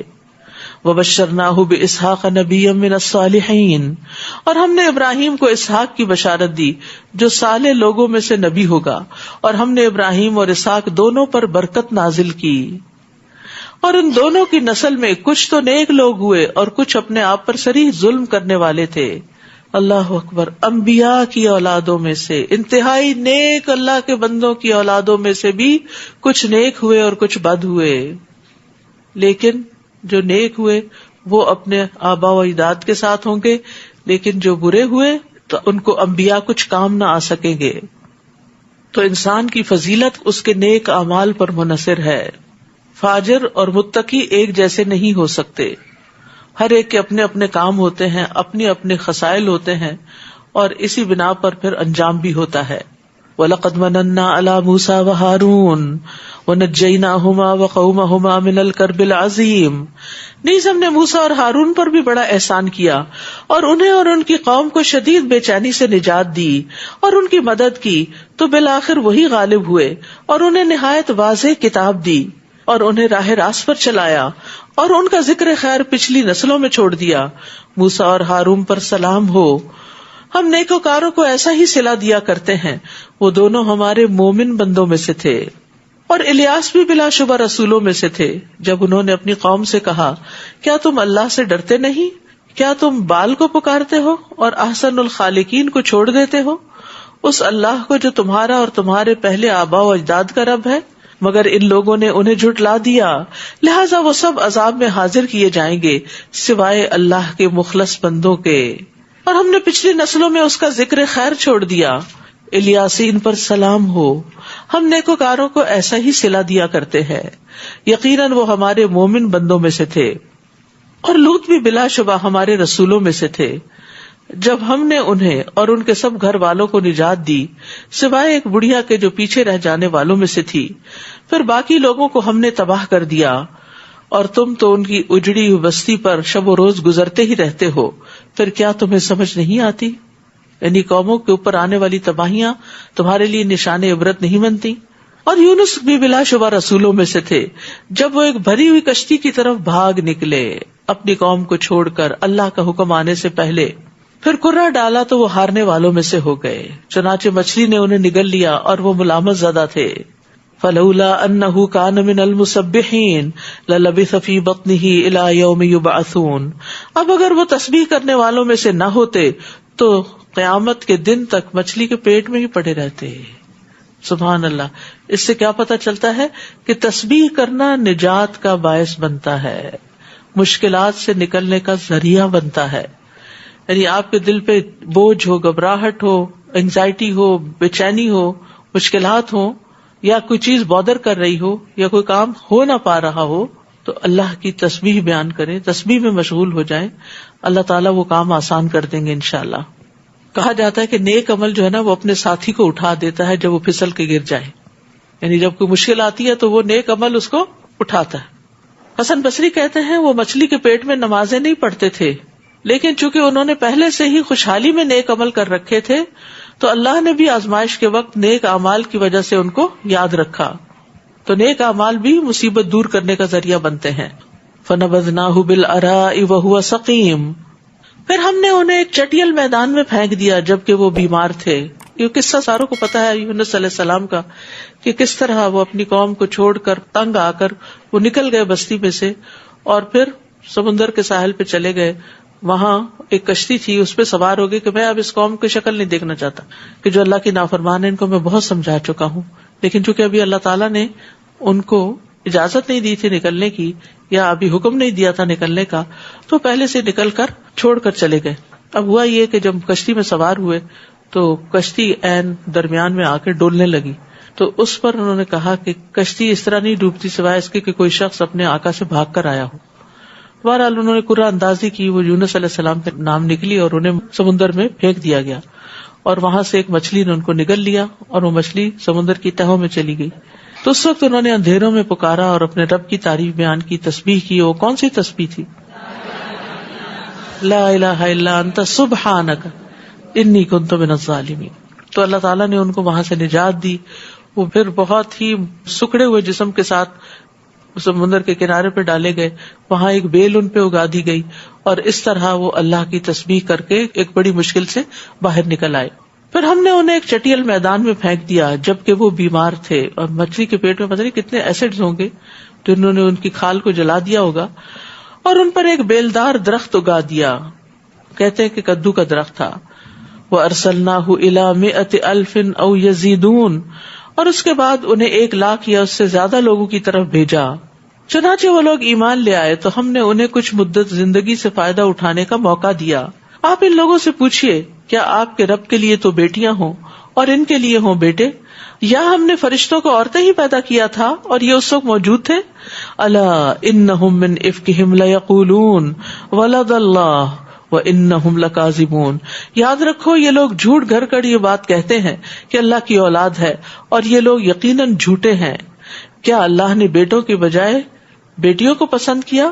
تمہیں کیا ہو گیا ہے, یہ تم کیسا فیصلہ کرتے ہو؟ افلا تذکرون, کیا تم کچھ بھی ہوش سے کام نہیں لیتے؟ کیا تم نصیحت نہیں پکڑتے؟ کیا تمہارے پاس کوئی صریح دلیل ہے؟ اگر تم سچے ہو تو ایسی تحریر لا کر دکھاؤ. نیز ان لوگوں نے اللہ اور جنوں کے درمیان رشتہ داری بنا ڈالی, حالانکہ جن خوب جانتے ہیں کہ وہ مجرم کی حیثیت سے پیش کیے جائیں گے.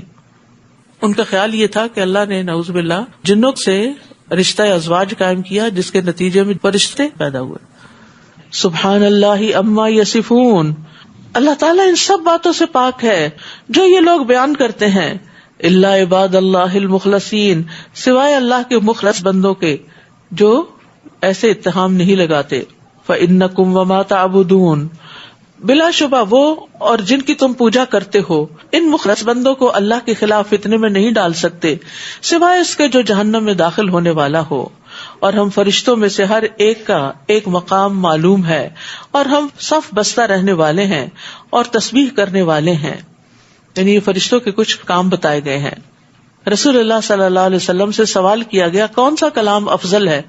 آپ نے فرمایا جو اللہ نے اپنے فرشتوں اور اپنے بندوں کے لیے چنا ہے, سبحان اللہ و بحمدہ.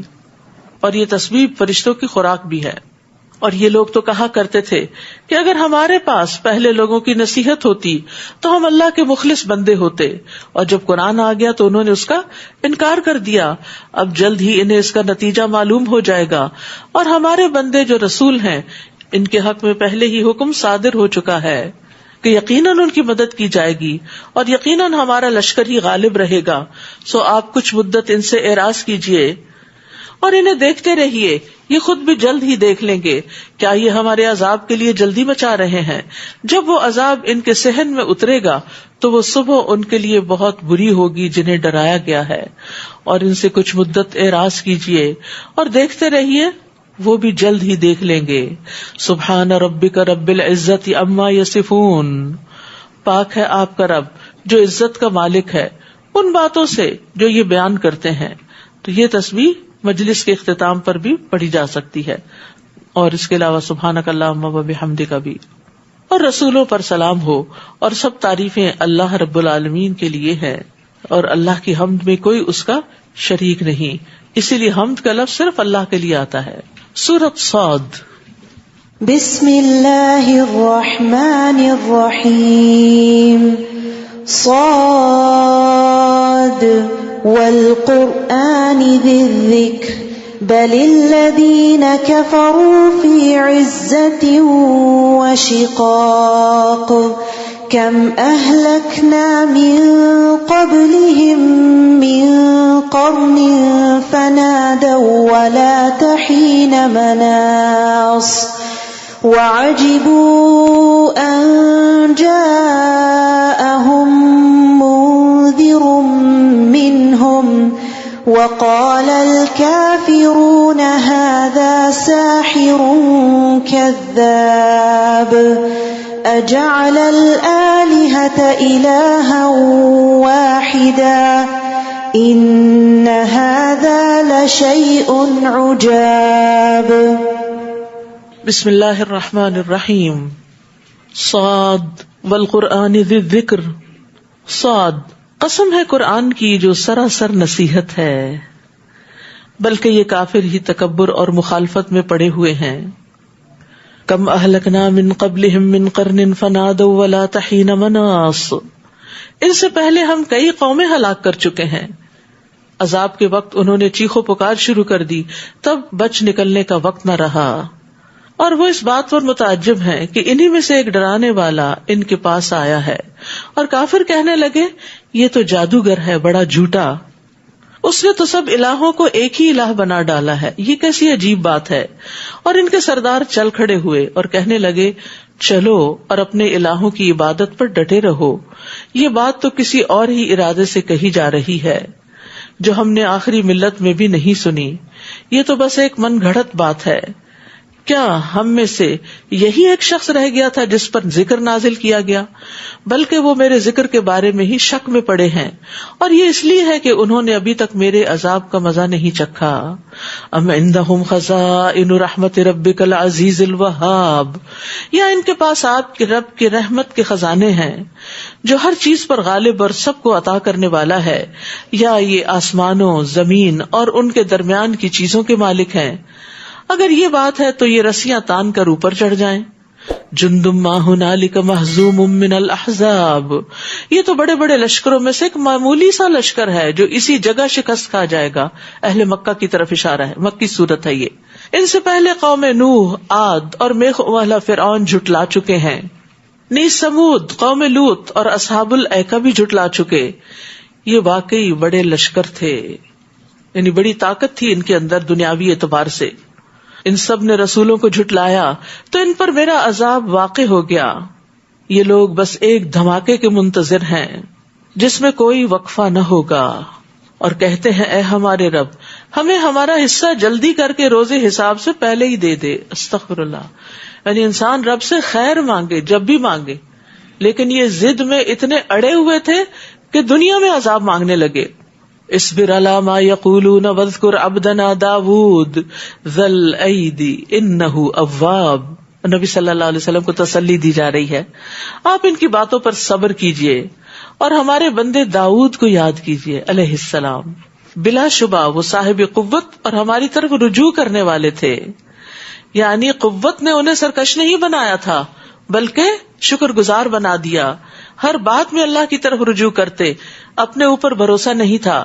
ہم نے پہاڑوں کو مسخر کر دیا تھا کہ وہ صبح و شام اس کے ساتھ مل کر تسبیح کرتے تھے. داؤد علیہ السلام کی آواز بڑی خوبصورت تھی، اس لیے ان کی قرات بہت خوبصورت تھی، اور زبور کی قرات کو ان کے لیے بہت آسان کر دیا گیا تھا. چنانچہ وہ اپنی سواری پر زین کسنے کا حکم دیتے اور زین کسے جانے سے پہلے ہی پوری زبور پڑھ لیتے، اور وہ صرف اپنے ہاتھوں کی کمائی کھاتے تھے. یہ ان کی خاص خصوصیات ہیں. اور پرندوں کو بھی جو جمع ہو جاتے تھے وہ سب ان کی تسبیح کی طرف متوجہ ہو جاتے. سبحان اللہ. راتوں کو بھی عبادت کرتے اور دن کو بھی اللہ کی تسبیح کرتے، کیونکہ رات کو تو پرندے نہیں آتے نا، تو دن کو مخصوص اوقات میں جب کرتے ہوں گے تو کس طرح ہر چیز سمٹ جاتی تھی، ان کی طرف متوجہ ہو جاتی. اور ہم نے ان کی سلطنت کو مضبوط بنا دیا تھا. ہم نے انہیں حکمت عطا کی اور فیصلہ کن گفتگو کرنے کی صلاحیت عطا کی. وفصل الخطاب، یہ بھی بڑی خوبیوں میں سے خوبی ہے کہ انسان کے اندر فیصلہ کرنے کی صلاحیت ہو، ڈیسیژن پاور ہو، اور اس کے ساتھ ساتھ حکمت بھی ہو. تو اب آپ دیکھیے کہ داؤد علیہ السلام ہو یا سلیمان علیہ السلام، ان کے اندر دین اور دنیا کا بہترین امتزاج ملتا ہے، ایک بہترین بیلنس ملتا ہے. دنیاوی اعتبار سے بھی وہ بہت زیادہ ایڈوانس تھے اور دین میں بھی وہ بہت آگے تھے. وَالطَّيْرَ مَحْشُورَةً كُلٌّ لَهُ أَوَّابٌ، اور پرندوں کو بھی جو جمع ہو جاتے تھے وہ سب ان کی تسبیح کی طرف متوجہ ہو جاتے تھے. اور ہم نے ان کی سلطنت کو مضبوط بنا دیا تھا، ہم نے انہیں حکمت عطا کی تھی اور فیصلہ کن گفتگو عطا کی تھی. بھلا آپ کے پاس ان مقدمہ والوں کی خبر پہنچی جو دیوار پھاند کر محراب میں جا پہنچے تھے. جب وہ داؤد کے پاس پہنچے تو وہ انہیں دیکھ کر گھبرا گئے. وہ کہنے لگے ڈرو نہیں، ہم مقدمے کے دو فریق ہیں جن میں سے ایک نے دوسرے پر زیادتی کی ہے، لہذا ہمارے درمیان انصاف سے فیصلہ کیجیے اور زیادتی نہ کیجیے اور ہمیں سیدھی راہ بتائیے. یہاں پر آپ دیکھیے کہ ایک طرف ان کو اتنی نعمتیں ملی ہیں اور دوسری طرف طرح طرح کے امتحانوں سے بھی گزرتے ہیں. اب یہ بھی ایک امتحان تھا کہ بادشاہ کے گھر میں اچانک کوئی آ جائے اور وہ بھی دروازے سے نہیں دوسرے رستے سے، تو یہ ایک انہونی سی چیز تھی. یعنی جو چیز اچانک آ جاتی ہے وہ انسان کے لیے کتنی پریشان کن ہوتی ہے. تو بہرحال ان کو دیکھ کے جو ایک نیچرل سی فطری سی بات ہوتی ہے، انسان کے اندر ایک خوف کی لہر دوڑ جاتی. آپ اگر اچانک اپنے گھر میں کسی کو دروازہ کھولتے ہوئے دیکھ لیں تو آپ کی کیفیت کیا ہوگی؟ تو یہاں بھی کچھ ایسا ہی ہوا. جب وہ داؤد کے پاس آ پہنچے تو وہ انہیں دیکھ کر گھبرا گئے کہ پتہ نہیں کسی بری نیت سے آئے ہیں یہ. وہ کہنے لگے ڈرو نہیں، ہم مقدمہ کے دو فریق ہیں جن میں سے ایک نے دوسرے پر زیادتی کی ہے، لہٰذا ہمارے درمیان انصاف سے فیصلہ کیجیے اور زیادتی نہ کیجیے اور ہمیں سیدھی راہ بتائیے. یہ میرا بھائی ہے، اس کے پاس 99 دمبیاں ہیں اور میرے پاس صرف ایک ہی دمبی ہے. اب یہ کہتا ہے وہ بھی مجھے دے دو، اور گفتگو میں بھی اس نے مجھے دبا لیا ہے. داؤد علیہ السلام نے جواب دیا کہ اس شخص نے تیری دمبی کو اپنی دمبیوں میں ملانے کے لیے اس کا سوال کر کے تجھ پر ظلم کیا ہے، اور اکثر شریک ایک دوسرے پر زیادتی کرتے ہی رہتے ہیں سوائے ان لوگوں کے جو ایمان لائے اور انہوں نے نیک عمل کیے، اور ایسے لوگ تھوڑے ہی ہیں. اب داؤد کو خیال آیا کہ اس مقدمے سے دراصل ہم نے اس کی آزمائش کی ہے. چنانچہ انہوں نے اپنے رب سے معافی مانگی اور رکوع میں گر گئے اور اس کی طرف رجوع کر لیا. یہ ہوتے ہیں نیک بندے.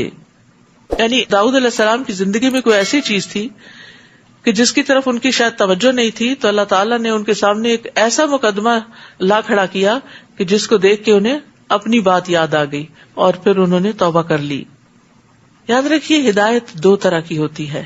ایک تو ہدایت کتابی ہوتی ہے جو ہمیں کتابوں سے، قرآن سے، سنت سے علم حاصل کر کے پتہ چلتی ہے، اور دوسری ہدایت جو ہوتی ہے وہ بیانی ہوتی ہے.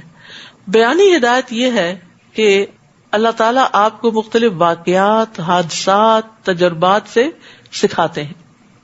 کوئی چیز آپ سوچتے ہیں اور وہ ہو جاتی ہے تو آپ سوچتے ہیں کہ مجھے ایسا سوچنا ہی نہیں چاہیے اور صرف اچھا سوچنا چاہیے.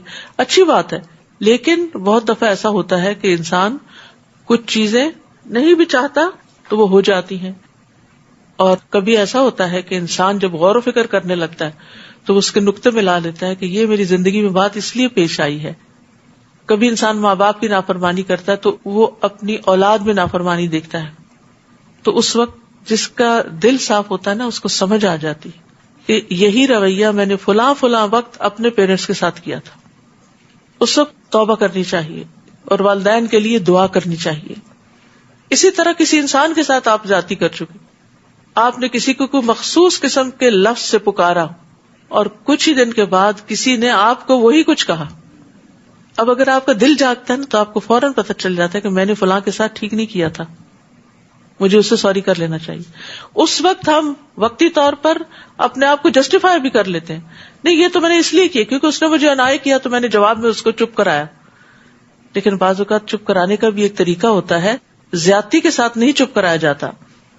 تو بہرحال اس جگہ پر سلیمان علیہ السلام نے سجدہ بھی کیا تھا، اور یہاں سجدہ کی آیت ہے فَغَفَرْنَا لَهُ ذَلِكَ وَإِنَّ لَهُ عِندَنَا لَزُلْفَىٰ وَحُسْنَ مَآبٍ. تب ہم نے ان کی یہ غلطی معاف کر دی اور ہمارے ہاں یقیناً اسے بڑا قرب ملے گا اور اچھا ٹھکانہ ہوگا. ہم نے اسے کہا اے داؤد، ہم نے تمہیں زمین میں نائب بنا دیا، خلیفہ بنا دیا، لہٰذا لوگوں میں انصاف سے فیصلہ کرنا اور خواہش نفس کی پیروی نہ کرنا، ورنہ یہ بات تمہیں اللہ کی راہ سے بہکا دے گی. لوگوں میں انصاف کے ساتھ فیصلہ اور خواہش نفس کی بنا پہ فیصلہ نہیں، فیورٹزم نہیں. جو لوگ اللہ کی راہ سے بہک جاتے ہیں ان کے لیے سخت عذاب ہے، کیونکہ وہ روز حساب کو بھول گئے۔ اور ہم نے آسمان، زمین اور جو کچھ ان کے درمیان ہے یہ چیزیں فضول ہی پیدا نہیں کر دی، یہ تو ان لوگوں کا گمان ہے جو کفر کرتے ہیں، اور ایسے کافروں کے لیے دوزخ کی آگ سے ہلاکت ہے۔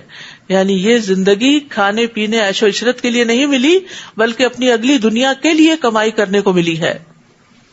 ام نجعل الذین آمنوا وعملوا الصالحات کالمفسدین فی الارض ام نجعل المتقین کالفجار، کیا ہم ان لوگوں کو جو ایمان لائے اور نیک عمل کیے ان لوگوں کی طرح کر دیں گے جو زمین میں فساد کرتے پھرتے ہیں، دونوں کا انجام برابر ہو جائے، یا ہم پرہیزگاروں اور بدکاروں کو یکساں کر دیں گے، ایک ہی جگہ کھڑے کر دیں گے؟ ایسا ہی ہوگا؟ نہیں، اچھے کام کا بدلہ اچھا ہے اور برے کا برا۔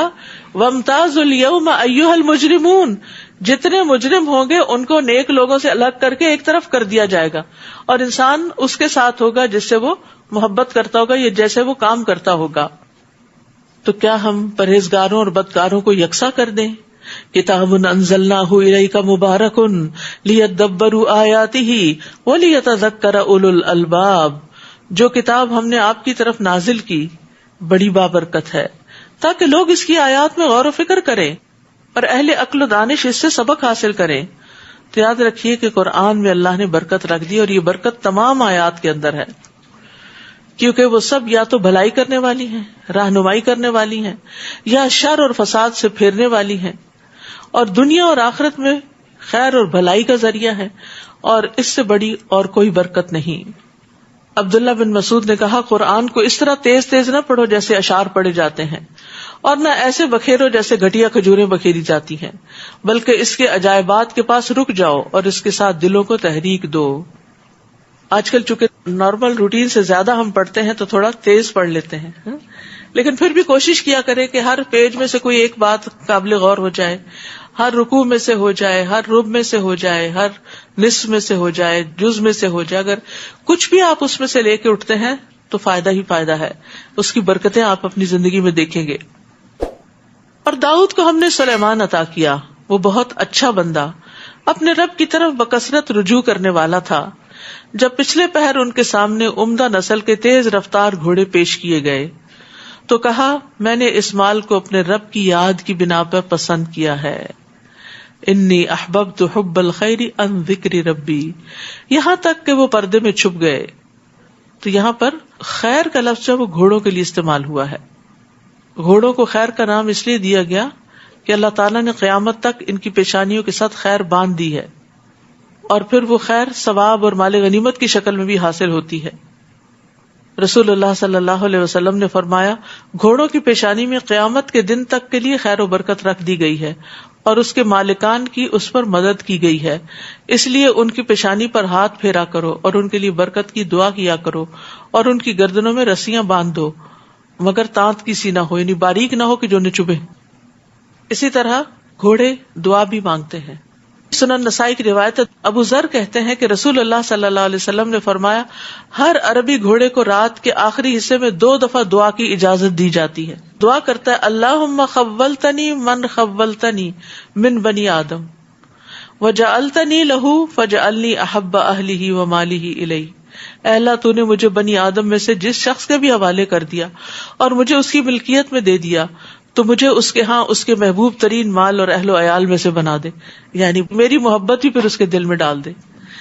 کیونکہ ظاہر گھوڑے ہیں، ان کی اپنی چوائس تو نہیں ہوتی، لوگ خرید لیتے ہیں جا کے، پھر جو خرید لیتا ہے وہ اپنے طور پر سدھاتا ہے اس کو اور اس سے کام لیتا ہے، تو بعض اوقات ایک کا سدھایا ہوا دوسرے کے کام نہیں آتا۔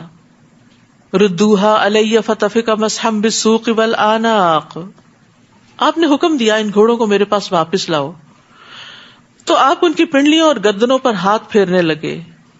نیز ہم نے سلیمان کو آزمائش میں ڈالا اور اس کی کرسی پر ایک جسم لا کر ڈال دیا، پھر اس نے رجوع کر لیا۔ انہوں نے بیٹے کی دعا کی تھی تو اللہ تعالیٰ نے ان کو ایسا بیٹا عطا کیا جو پورا بھی نہیں تھا۔ قال رب اغفر لی وہب لی ملکا لا ينبغی لأحد من بعدی انک انت الوہاب، اس نے کہا، اے میرے رب مجھے معاف کر دے اور مجھے ایسی حکومت عطا فرما جو میرے بعد کسی کے شایع نہ ہو، بلا شبہ تو ہی سب کچھ عطا کرنے والا ہے۔ تو انہوں نے بادشاہی کی درخواست پر بخشش کو مقدم کیا ہے. سب سے پہلے کون سی چیز کی دعا مانگی ہے؟ بخشش کی، اور پھر بادشاہت مانگی ہے، کیونکہ دینی معاملات جو ہے وہ دنیاوی معاملات سے زیادہ اہم ہوتے ہیں، یعنی جو زیادہ توجہ کے لائق چیز ہے اسے پہلے کیا جائے. فَسَخَّرْنَا لَهُ الرِّيحَ تَجْرِي بِأَمْرِهِ رُخَاءً حَيْثُ أَصَابَ. چنانچہ ہم نے ہوا کو ان کے تابع کر دیا، جہاں اسے پہنچنا ہوتا وہ اس کے حکم پر نرمی کے ساتھ چلتی تھی. اور شیاطین کو بھی مسخر کر دیا جو سب معمار یعنی کنسٹرکشن ورکرز اور غوطہ زن تھے، ڈائیورز تھے، اور کچھ دوسرے جو زنجیروں میں جکڑے ہوئے تھے.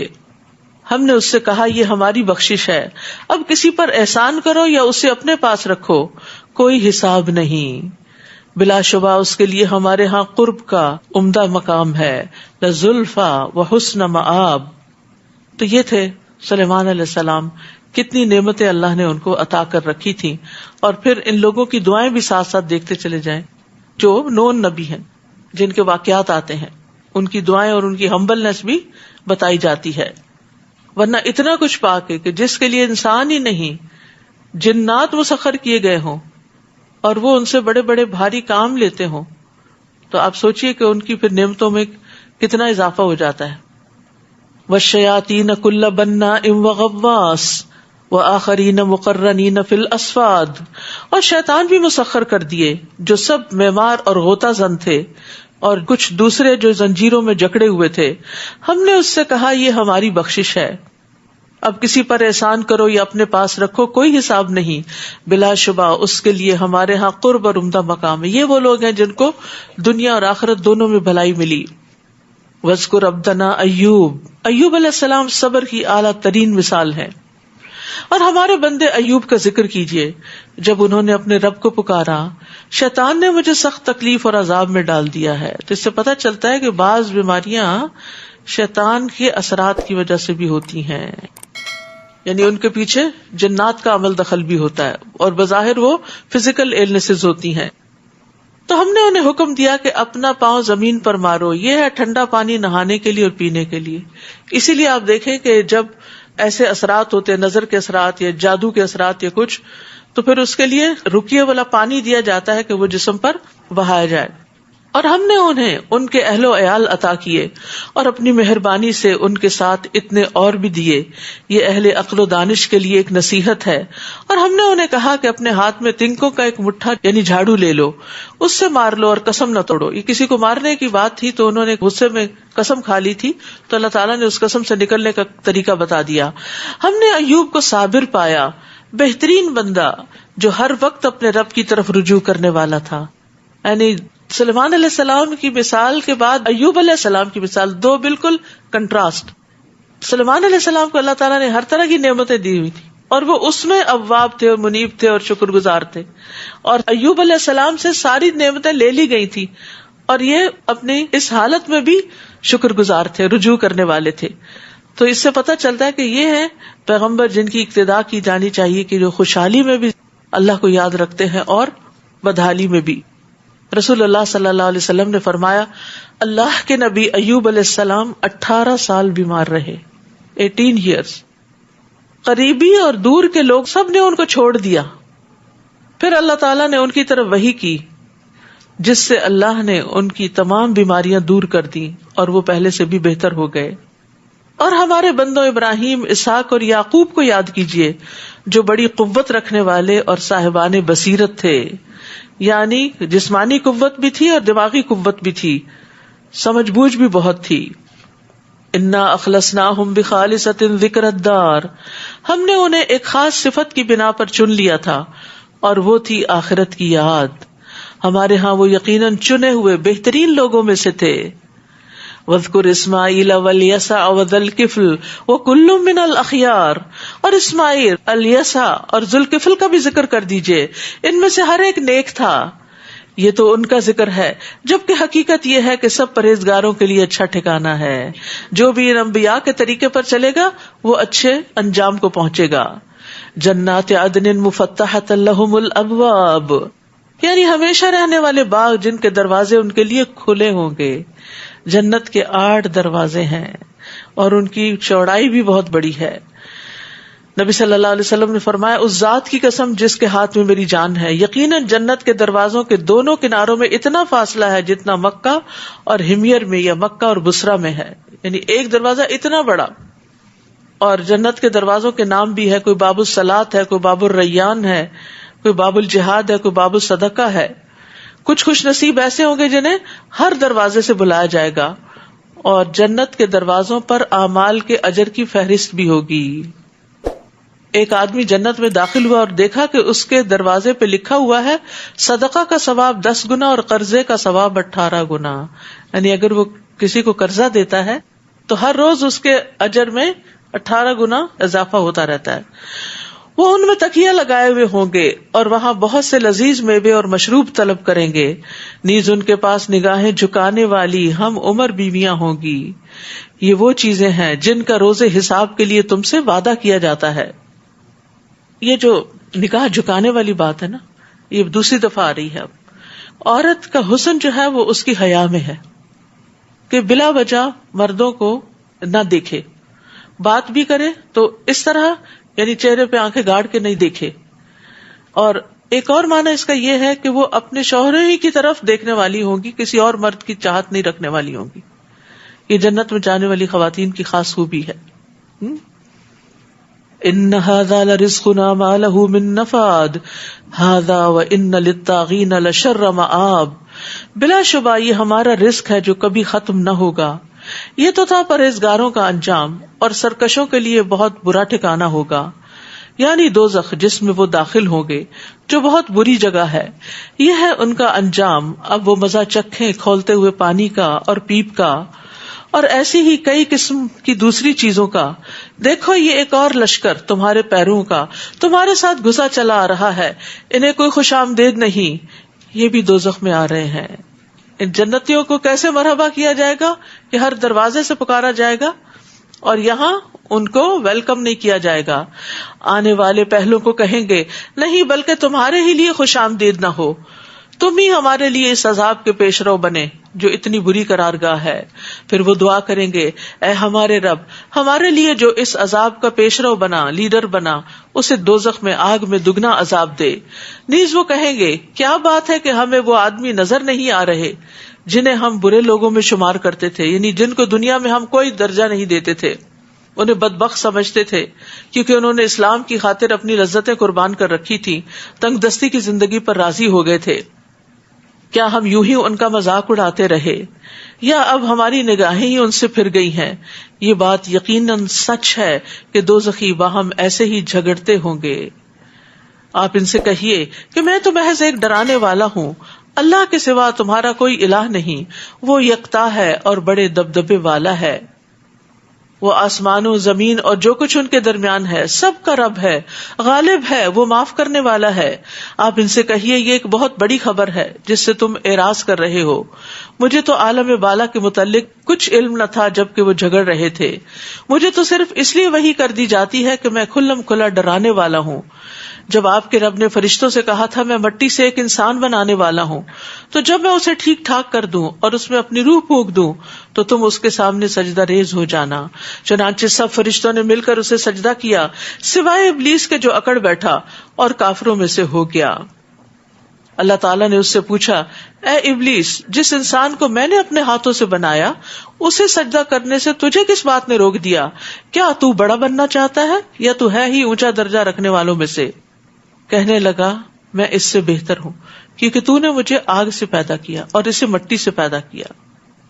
اللہ تعالیٰ نے فرمایا نکل جا یہاں سے، تو مردود ہے اور روز قیامت تک تجھ پر میری لعنت ہے. وہ کہنے لگا میرے رب پھر مجھے اس وقت تک مہلت دے دے جب لوگ دوبارہ اٹھائے جائیں گے.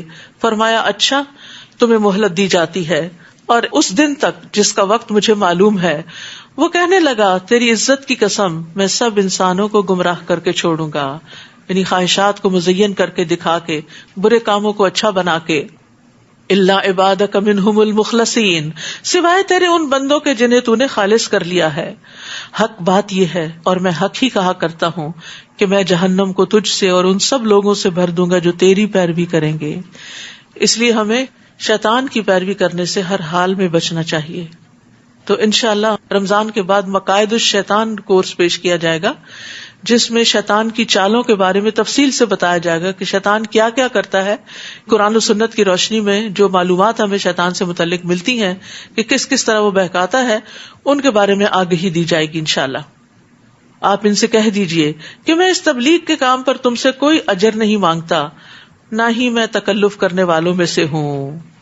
یعنی پیغمبر جو ہے وہ بناوٹ نہیں کرتے، تکلف نہیں کرتے، بلکہ ان کی زندگی تکلفات سے پاک ہوتی ہے، ان کا کلام بھی، ان کا رہن سہن بھی، لباس بھی، کھانا پینا بھی. مسروق کہتے ہیں کہ ہم عبداللہ بن مسعود کی خدمت میں حاضر ہوئے. انہوں نے کہا، اے لوگو، جس شخص کو کسی چیز کا علم ہو تو وہ اسے بیان کرے، اگر علم نہ ہو تو کہے اللہ ہی زیادہ جانتا ہے، کیونکہ یہ بھی علم ہے کہ جو چیز نہ جانتا اس کے بارے میں کہے کہ اللہ زیادہ جانتا ہے، یہ بھی علم والا ہی کہتا ہے. تو اللہ تعالیٰ نے اپنے نبی سے بھی کہہ دیا، آپ کہہ دیجئے کہ میں تم سے اس پر کوئی اجرت نہیں چاہتا، نہ میں بناوٹ کرنے والوں میں سے ہوں. ان ہوا الا ذکر للعالمین ولتعلمن نبأہ بعد حین، مگر یہ تمام جہان والوں کے لیے نصیحت ہے، کچھ مدت بعد تمہیں خود ہی اس خبر کی صداقت معلوم ہو جائے گی. سورۃ الزمر. بسم اللہ الرحمن الرحیم. تنزیل الکتاب من اللہ العزیز الحکیم. یہ کتاب اللہ تعالی غالب اور حکمت والے کی طرف سے نازل شدہ ہے. ہم نے اس کتاب کو آپ کی طرف حق کے ساتھ نازل کیا ہے، لہٰذا آپ خالصتاً اس کی حاکمیت تسلیم کرتے ہوئے صرف اسی کی عبادت کیجیے. الا للہ الدین الخالص. یاد رکھو، دین خالص اللہ ہی کے لیے ہے، خالص بندگی اسی کا حق ہے. اور جن لوگوں نے اللہ کے علاوہ اور کارساز بنا رکھے ہیں، وہ کہتے ہیں ہم تو ان کی عبادت صرف اس لیے کرتے ہیں کہ وہ ہمیں اللہ سے قریب کر دیں. جن باتوں میں یہ اختلاف کر رہے ہیں، یقیناً اللہ ان کے درمیان فیصلہ کر دے گا. اللہ ایسے شخص کو ہدایت نہیں دیتا جو جھوٹا اور حق کا منکر ہو. تو یہاں بھی آپ دیکھیے کہ دین کو اللہ کے لیے خالص کرنے کا حکم ہے، یعنی ہر عمل کے لیے نیت خالص ہونی چاہیے، کیونکہ اعمال کا دار و مدار نیتوں پر ہے. رسول اللہ صلی اللہ علیہ وسلم نے فرمایا، بے شک اللہ صرف وہ عمل قبول کرتا ہے جو خالص اس کے لیے ہو اور اس کا چہرہ چاہنے کے لیے کیا جائے. لیکن اگر کسی کی خواہش یا تمنا یہ ہو کہ لوگوں کے چہرے اپنی طرف متوجہ کر لے تو پھر اس کام میں برکت نہیں ہوتی، اس کا اجر نہیں ہوتا. تمام انبیاء کا وصف تھا اخلاص کے ساتھ کام کرنا، اسی لیے انہوں نے کہا میرا اجر اللہ کے ذمہ ہے. انسان جب بندوں سے توقعات ہٹا کے صرف اللہ کی طرف اپنی توجہ کر لیتا ہے تو پھر اللہ سبحانہ تعالیٰ اس سے راضی ہو جاتا ہے. لو اراد اللہ ان یتخذ ولدا لاصطفى مما يخلق ما يشاء سبحانہ هو اللہ الواحد القہار. اللہ اگر کسی کو بیٹا بنانا چاہتا تو وہ اپنی مخلوق میں سے جسے چاہتا چن سکتا تھا، مگر وہ تو ایسی باتوں سے پاک ہے، وہ یکتا ہے، سب پر غالب ہے. اس نے زمین اور آسمان کو حق کے ساتھ پیدا کیا، وہ رات کو دن پر اور دن کو رات پر لپیٹتا ہے. اسی نے سورج اور چاند کو مسخر کیا، ہر ایک وقت مقرر تک یوں ہی چلتا رہے گا. یاد رکھو وہی سب پر غالب اور بخش دینے والا ہے. اس نے تمہیں ایک جان سے پیدا کیا، پھر اس سے اس کی بیوی بنائی، اور تمہارے لیے مویشیوں میں سے 8 نر اور مادہ پیدا کیے. وہ تمہیں تمہاری ماؤں کے پیٹوں میں 3 تاریک پردوں میں، پیٹ کی اپنی لیئر، پھر اس کے بعد رحم ہوتا ہے، اور اس کے بعد سیک ہوتا ہے جو لیکوڈ ہوتا ہے سیک کے اندر. ان سب کے اندر بچے کو رکھا. وہ لیکوڈ اس لیے ہوتا ہے تاکہ جو ماں اٹھتی بیٹھتی چلتی ہے تو وہ شوق سے اس کو بچاتا ہے، وہ کشن کا کام کرتا ہے. تو یہ اللہ سبحانہ تعالیٰ کی خاص حفاظت ہے جو اللہ نے تخلیق سے پہلے بندے کے لیے ماں کے پیٹ میں رکھی. 3 تاریک پردوں میں ایک کے بعد دوسری شکل دیتے ہوئے پیدا کرتا ہے. یعنی پہلے انسان نطفہ ہوتا ہے، پھر علقہ ہوتا ہے، پھر مضغہ ہوتا ہے، پھر عظام ہوتا ہے، پھر ہر کچھ ہفتے کے بعد اس کی تخلیق بدلتی جاتی ہے، یہاں تک کہ اس کے ہاتھ پاؤں نمایاں ہو جاتے ہیں. یہ ہے اللہ تمہارا رب، بادشاہی اسی کی ہے، اس کے علاوہ کوئی الہ نہیں. پھر تم کہاں سے پھیر دیے جاتے ہو؟ اگر تم کفر کرو تو اللہ یقیناً تم سے بے نیاز ہے، لیکن وہ اپنے بندوں کے لیے کفر پسند نہیں کرتا.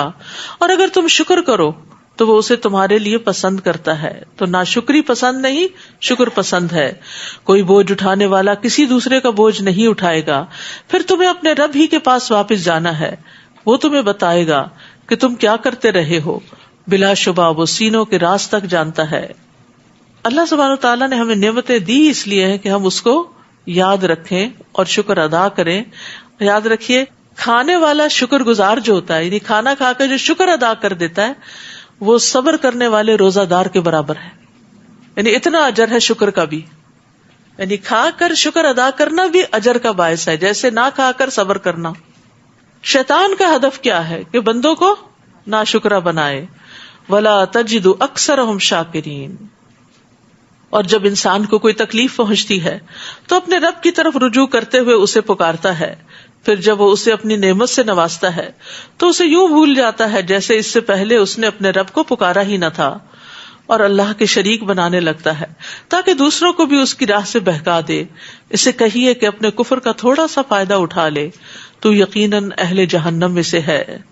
امن هو قانت آناء اللیل ساجدا وقائما. کیا ایسا شخص بہتر ہے جو رات کے اوقات میں قیام اور سجدے میں عبادت کرتے وقت گزارتا ہے، آخرت سے ڈرتا ہے اور اپنے رب کی رحمت کا امیدوار ہے؟ آپ ان سے پوچھئے کیا جاننے والے اور نہ جاننے والے دونوں برابر ہو سکتے ہیں؟ مگر ان باتوں سے سبق تو وہی حاصل کرتے ہیں جو عقل و دانش والے ہوں. تو اب یہ اخلاص کیسے پیدا کیا جائے؟ یہ اخلاص پیدا ہوتا ہے رات کی عبادت سے، جب کوئی دیکھ نہیں رہا ہوتا اور دل بھی اللہ کی طرف زیادہ متوجہ ہوتا ہے اور اس میں ریاکاری بھی نہیں ہوتی. ایک اور روایت سے پتہ چلتا ہے کہ مومن کا شرف کیا ہے. مومن کا شرف قیام اللیل میں ہے. نبی صلی اللہ علیہ وسلم نے فرمایا جبریل میرے پاس آئے، کہنے لگے اے محمد جتنا چاہو زندہ رہو، بالآخر تو مرنا ہے. جس کو چاہو محبوب بنا لو، بالآخر تو جدا ہونا ہے. جیسے چاہو عمل کرو، بالآخر اس کا بدلہ تو ملنا ہے. اور جان لو کہ مومن کا شرف قیام اللیل میں ہے، اس کی عزت لوگوں سے بے پرواہ ہو جانے میں ہے، یعنی لوگوں سے لالچ نہیں رکھتا. قل یا عباد الذین آمنوا اتقوا ربکم للذین احسنوا فی ہذہ الدنیا حسنہ وارض اللہ واسعہ انما یوفی الصابرون اجرہم بغیر حساب. آپ کہہ دیجئے اے میرے بندو جو ایمان لائے ہو، اتقوا ربکم، اپنے رب سے ڈرتے رہو. جو لوگ نیک کام کرتے ہیں ان کے لیے اس دنیا میں بھی بھلائی ہے. یہ کتنی بڑی خوشخبری ہے. نیکی کا فائدہ دنیا میں بھی ملے گا، اور اللہ کی زمین وسیع ہے، بلا شبہ صبر کرنے والوں کو ان کا اجر بلا حساب دیا جائے گا.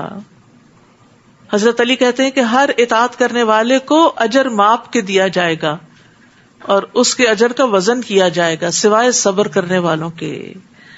ان کو ان کا اجر چلو بھر بھر کے دیا جائے گا، یعنی مقدار ہی نہیں ہوگی، بے حساب.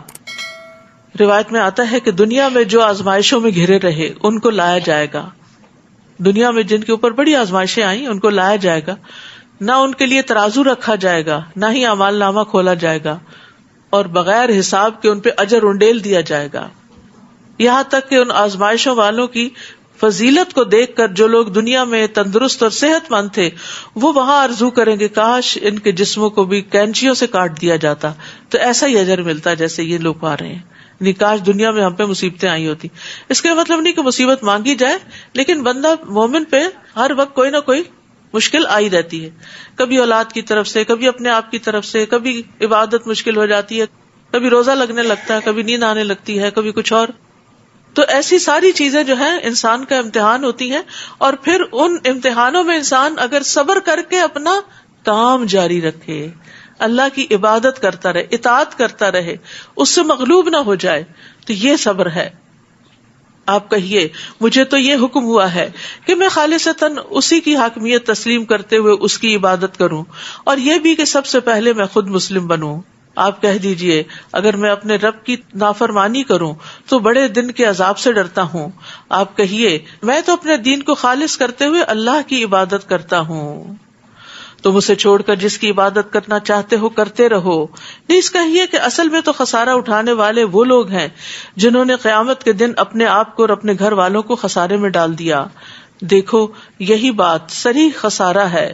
ان کے اوپر بھی آگ کے سائبان ہوں گے اور ان کے نیچے بھی. اسی بات سے اللہ اپنے بندوں کو ڈراتا ہے. اے میرے بندو مجھ سے ڈرتے رہو. اللہ تعالیٰ آگ سے ڈراتا ہے تو اس لیے ہمیں کہنا کہ نہیں آگ کا ذکر مت کرو، جہنم کی باتیں نہ کیا کرو، تو کیسے نہ کرے جب اللہ تعالیٰ نے خود کر دی.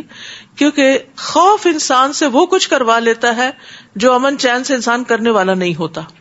تو اللہ تعالیٰ انسان کو جہنم کا خوف اس لیے دلاتے ہیں تاکہ انسان کے اعمال درست ہوں.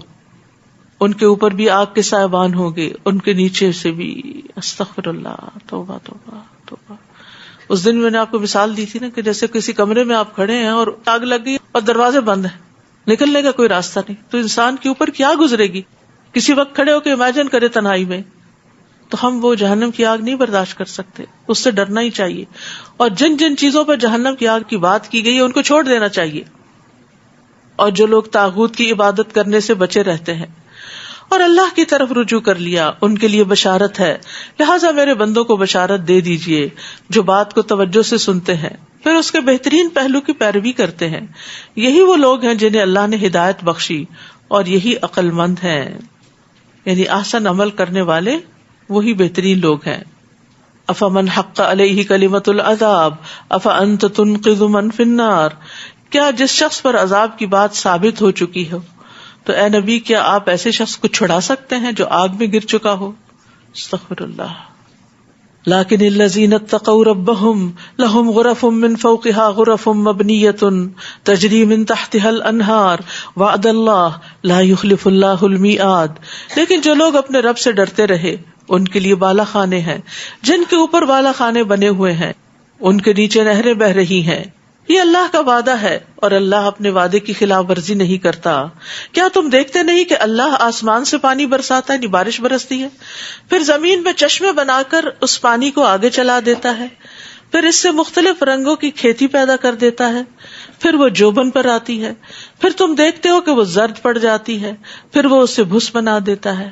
بلا شبہ اہل عقل کے لیے اس میں ایک سبق ہے کہ کس طرح انسان دنیا کی رونقیں دیکھتا ہے اور پھر وہ ساری ایک کے بعد ایک اس کے لیے بے معنی ہو جاتی ہیں. افمن شرح اللہ صدرہ للاسلام.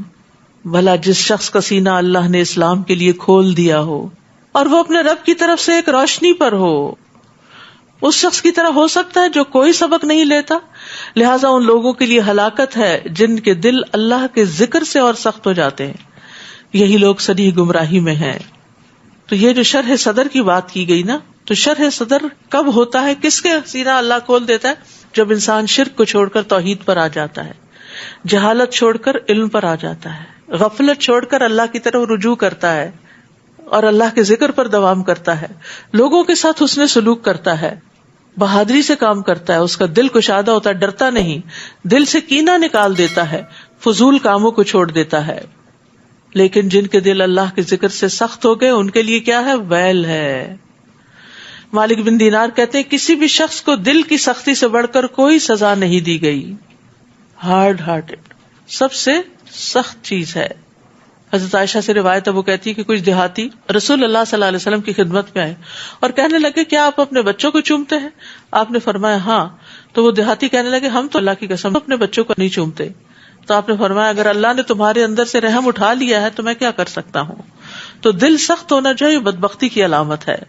ایک شخص نے آپ سے اپنے دل کی سختی کی شکایت کی تو آپ نے فرمایا اگر تم دل کو نرم کرنا چاہتے ہو تو مسکین کو کھانا کھلاؤ اور یتیم کے سر پہ ہاتھ پھیرو. صرف اپنے کارڈ کے ذریعے ہی، بینک ٹرانسفر سے یا کسی کے ذریعے ہی اماؤنٹ نہیں بھیج دو، اس کے ہاتھ میں دو، اس کے سر پہ ہاتھ پھیرو، اس کو پیار کرو. اس سے تمہارے دل کی سختی ختم ہو جائے گی. ہوتا ہے نا کبھی کبھی انسان کہتا ہے کہ کسی کام میں دل نہیں لگتا، کوئی اچھا عمل نہیں ہو رہا، تو انسان پھر کچھ عملی طور پر ایسے کام کرے. جیسے لوگ ہالیڈیز پہ جا رہے ہوتے ہیں تو ہالیڈیز صرف وہاں نہ کرے کہ جہاں دنیا ہی دنیا ہے، یعنی اس دنیا سے نکل کے ایک اور دنیا میں چلے گئے. ایسی جگہوں پہ جائیں جہاں قدرت کے نظارے ہوں اور اس کے ساتھ ساتھ ایسے لوگ رہتے ہوں جو آپ کی طرح نعمتوں میں نہیں، تو ان کو دیکھ کر نعمتیں یاد آئیں. اللہ نزل احسن الحدیث کتابا متشابہا. اللہ نے بہترین کلام نازل کیا جو ایسی کتاب ہے جس کے مضامین ملتے جلتے اور بار بار دہرائے جاتے ہیں. یہ تو آپ محسوس کر ہی رہے ہیں پڑھتے ہوئے مسلسل قرآن کو, جس سے ان لوگوں کے رونگٹے کھڑے ہو جاتے ہیں جو اپنے رب سے ڈرتے ہیں, پھر ان کی جلدیں اور ان کے دل نرم ہو کر اللہ کے ذکر کی طرف راغب ہو جاتے ہیں. ایسے لوگ ہیں جن پر قرآن اثر کرتا ہے. یہی اللہ کی ہدایت ہے, وہ جسے چاہتا ہے اس قرآن کے ذریعے راہ راست پر لے آتا ہے, اور جسے اللہ گمراہ کر دے اسے کوئی راہ پر لانے والا نہیں. تو خوف سے رونگٹے جو کھڑے ہوتے ہیں تو صرف جلد کا ذکر کیا گیا ہے, اور امید سے دل نرم ہوتے ہیں. ایمان خوف اور امید کے درمیان میں نا, تو کوئی چیزیں انسان کے اندر اثر کرتی ہیں اور کچھ چیزیں انسان کے باہر ظاہر ہوتی ہیں, اور یہ اللہ کی رحمت سے ہوتا ہے. یہ اولیاء اللہ کی صفت ہوتی ہے کہ اللہ کے ذکر سے ان کی کھالوں کے رونگٹے کھڑے ہو جاتے ہیں, ان کی آنکھیں بھر جاتی ہیں, ان کے دل اللہ کے ذکر سے آرام پاتے ہیں. کیا پھر وہ شخص جو قیامت کے دن سخت عذاب کو اپنے چہرے پر روکے گا, اس کی بے بسی کا کچھ اندازہ ہو سکتا ہے؟ اور ظالموں سے کہا جائے گا مزہ چکھو جو تم کمایا کرتے تھے. ان سے پہلے کے لوگوں نے بھی جھٹلایا تو ان کو ایسی جگہ سے عذاب آیا جس کا انہیں گمان بھی نہیں تھا. پھر اللہ نے انہیں دنیا کی زندگی میں ہی رسوائی کا مزہ چکھا دیا, اور آخرت کا عذاب تو کہیں بڑھ کر ہے. کاش وہ جانتے ہوتے. ہم نے اس قرآن میں لوگوں کو ہر طرح کی مثالیں بیان کر دی ہیں تاکہ وہ نصیحت حاصل کریں. یہ قرآن جو عربی زبان میں ہے, جس میں کوئی کجی نہیں, تاکہ لوگ اللہ کی نافرمانی سے بچ جائیں. اللہ ایک مثال بیان کرتا ہے. ایک شخص چند باہم جھگڑنے والوں کا غلام ہے اور دوسرا صرف ایک ہی آدمی کا غلام ہے. کیا ان دونوں غلاموں کی حالت ایک جیسی ہو سکتی ہے؟ الحمدللہ بل اکثرہم لا یعلمون. الحمدللہ لیکن اکثر لوگ یہ بات جانتے نہیں. انک میت و انہم میتون ثم انکم یوم القیامت عند ربکم تختصمون.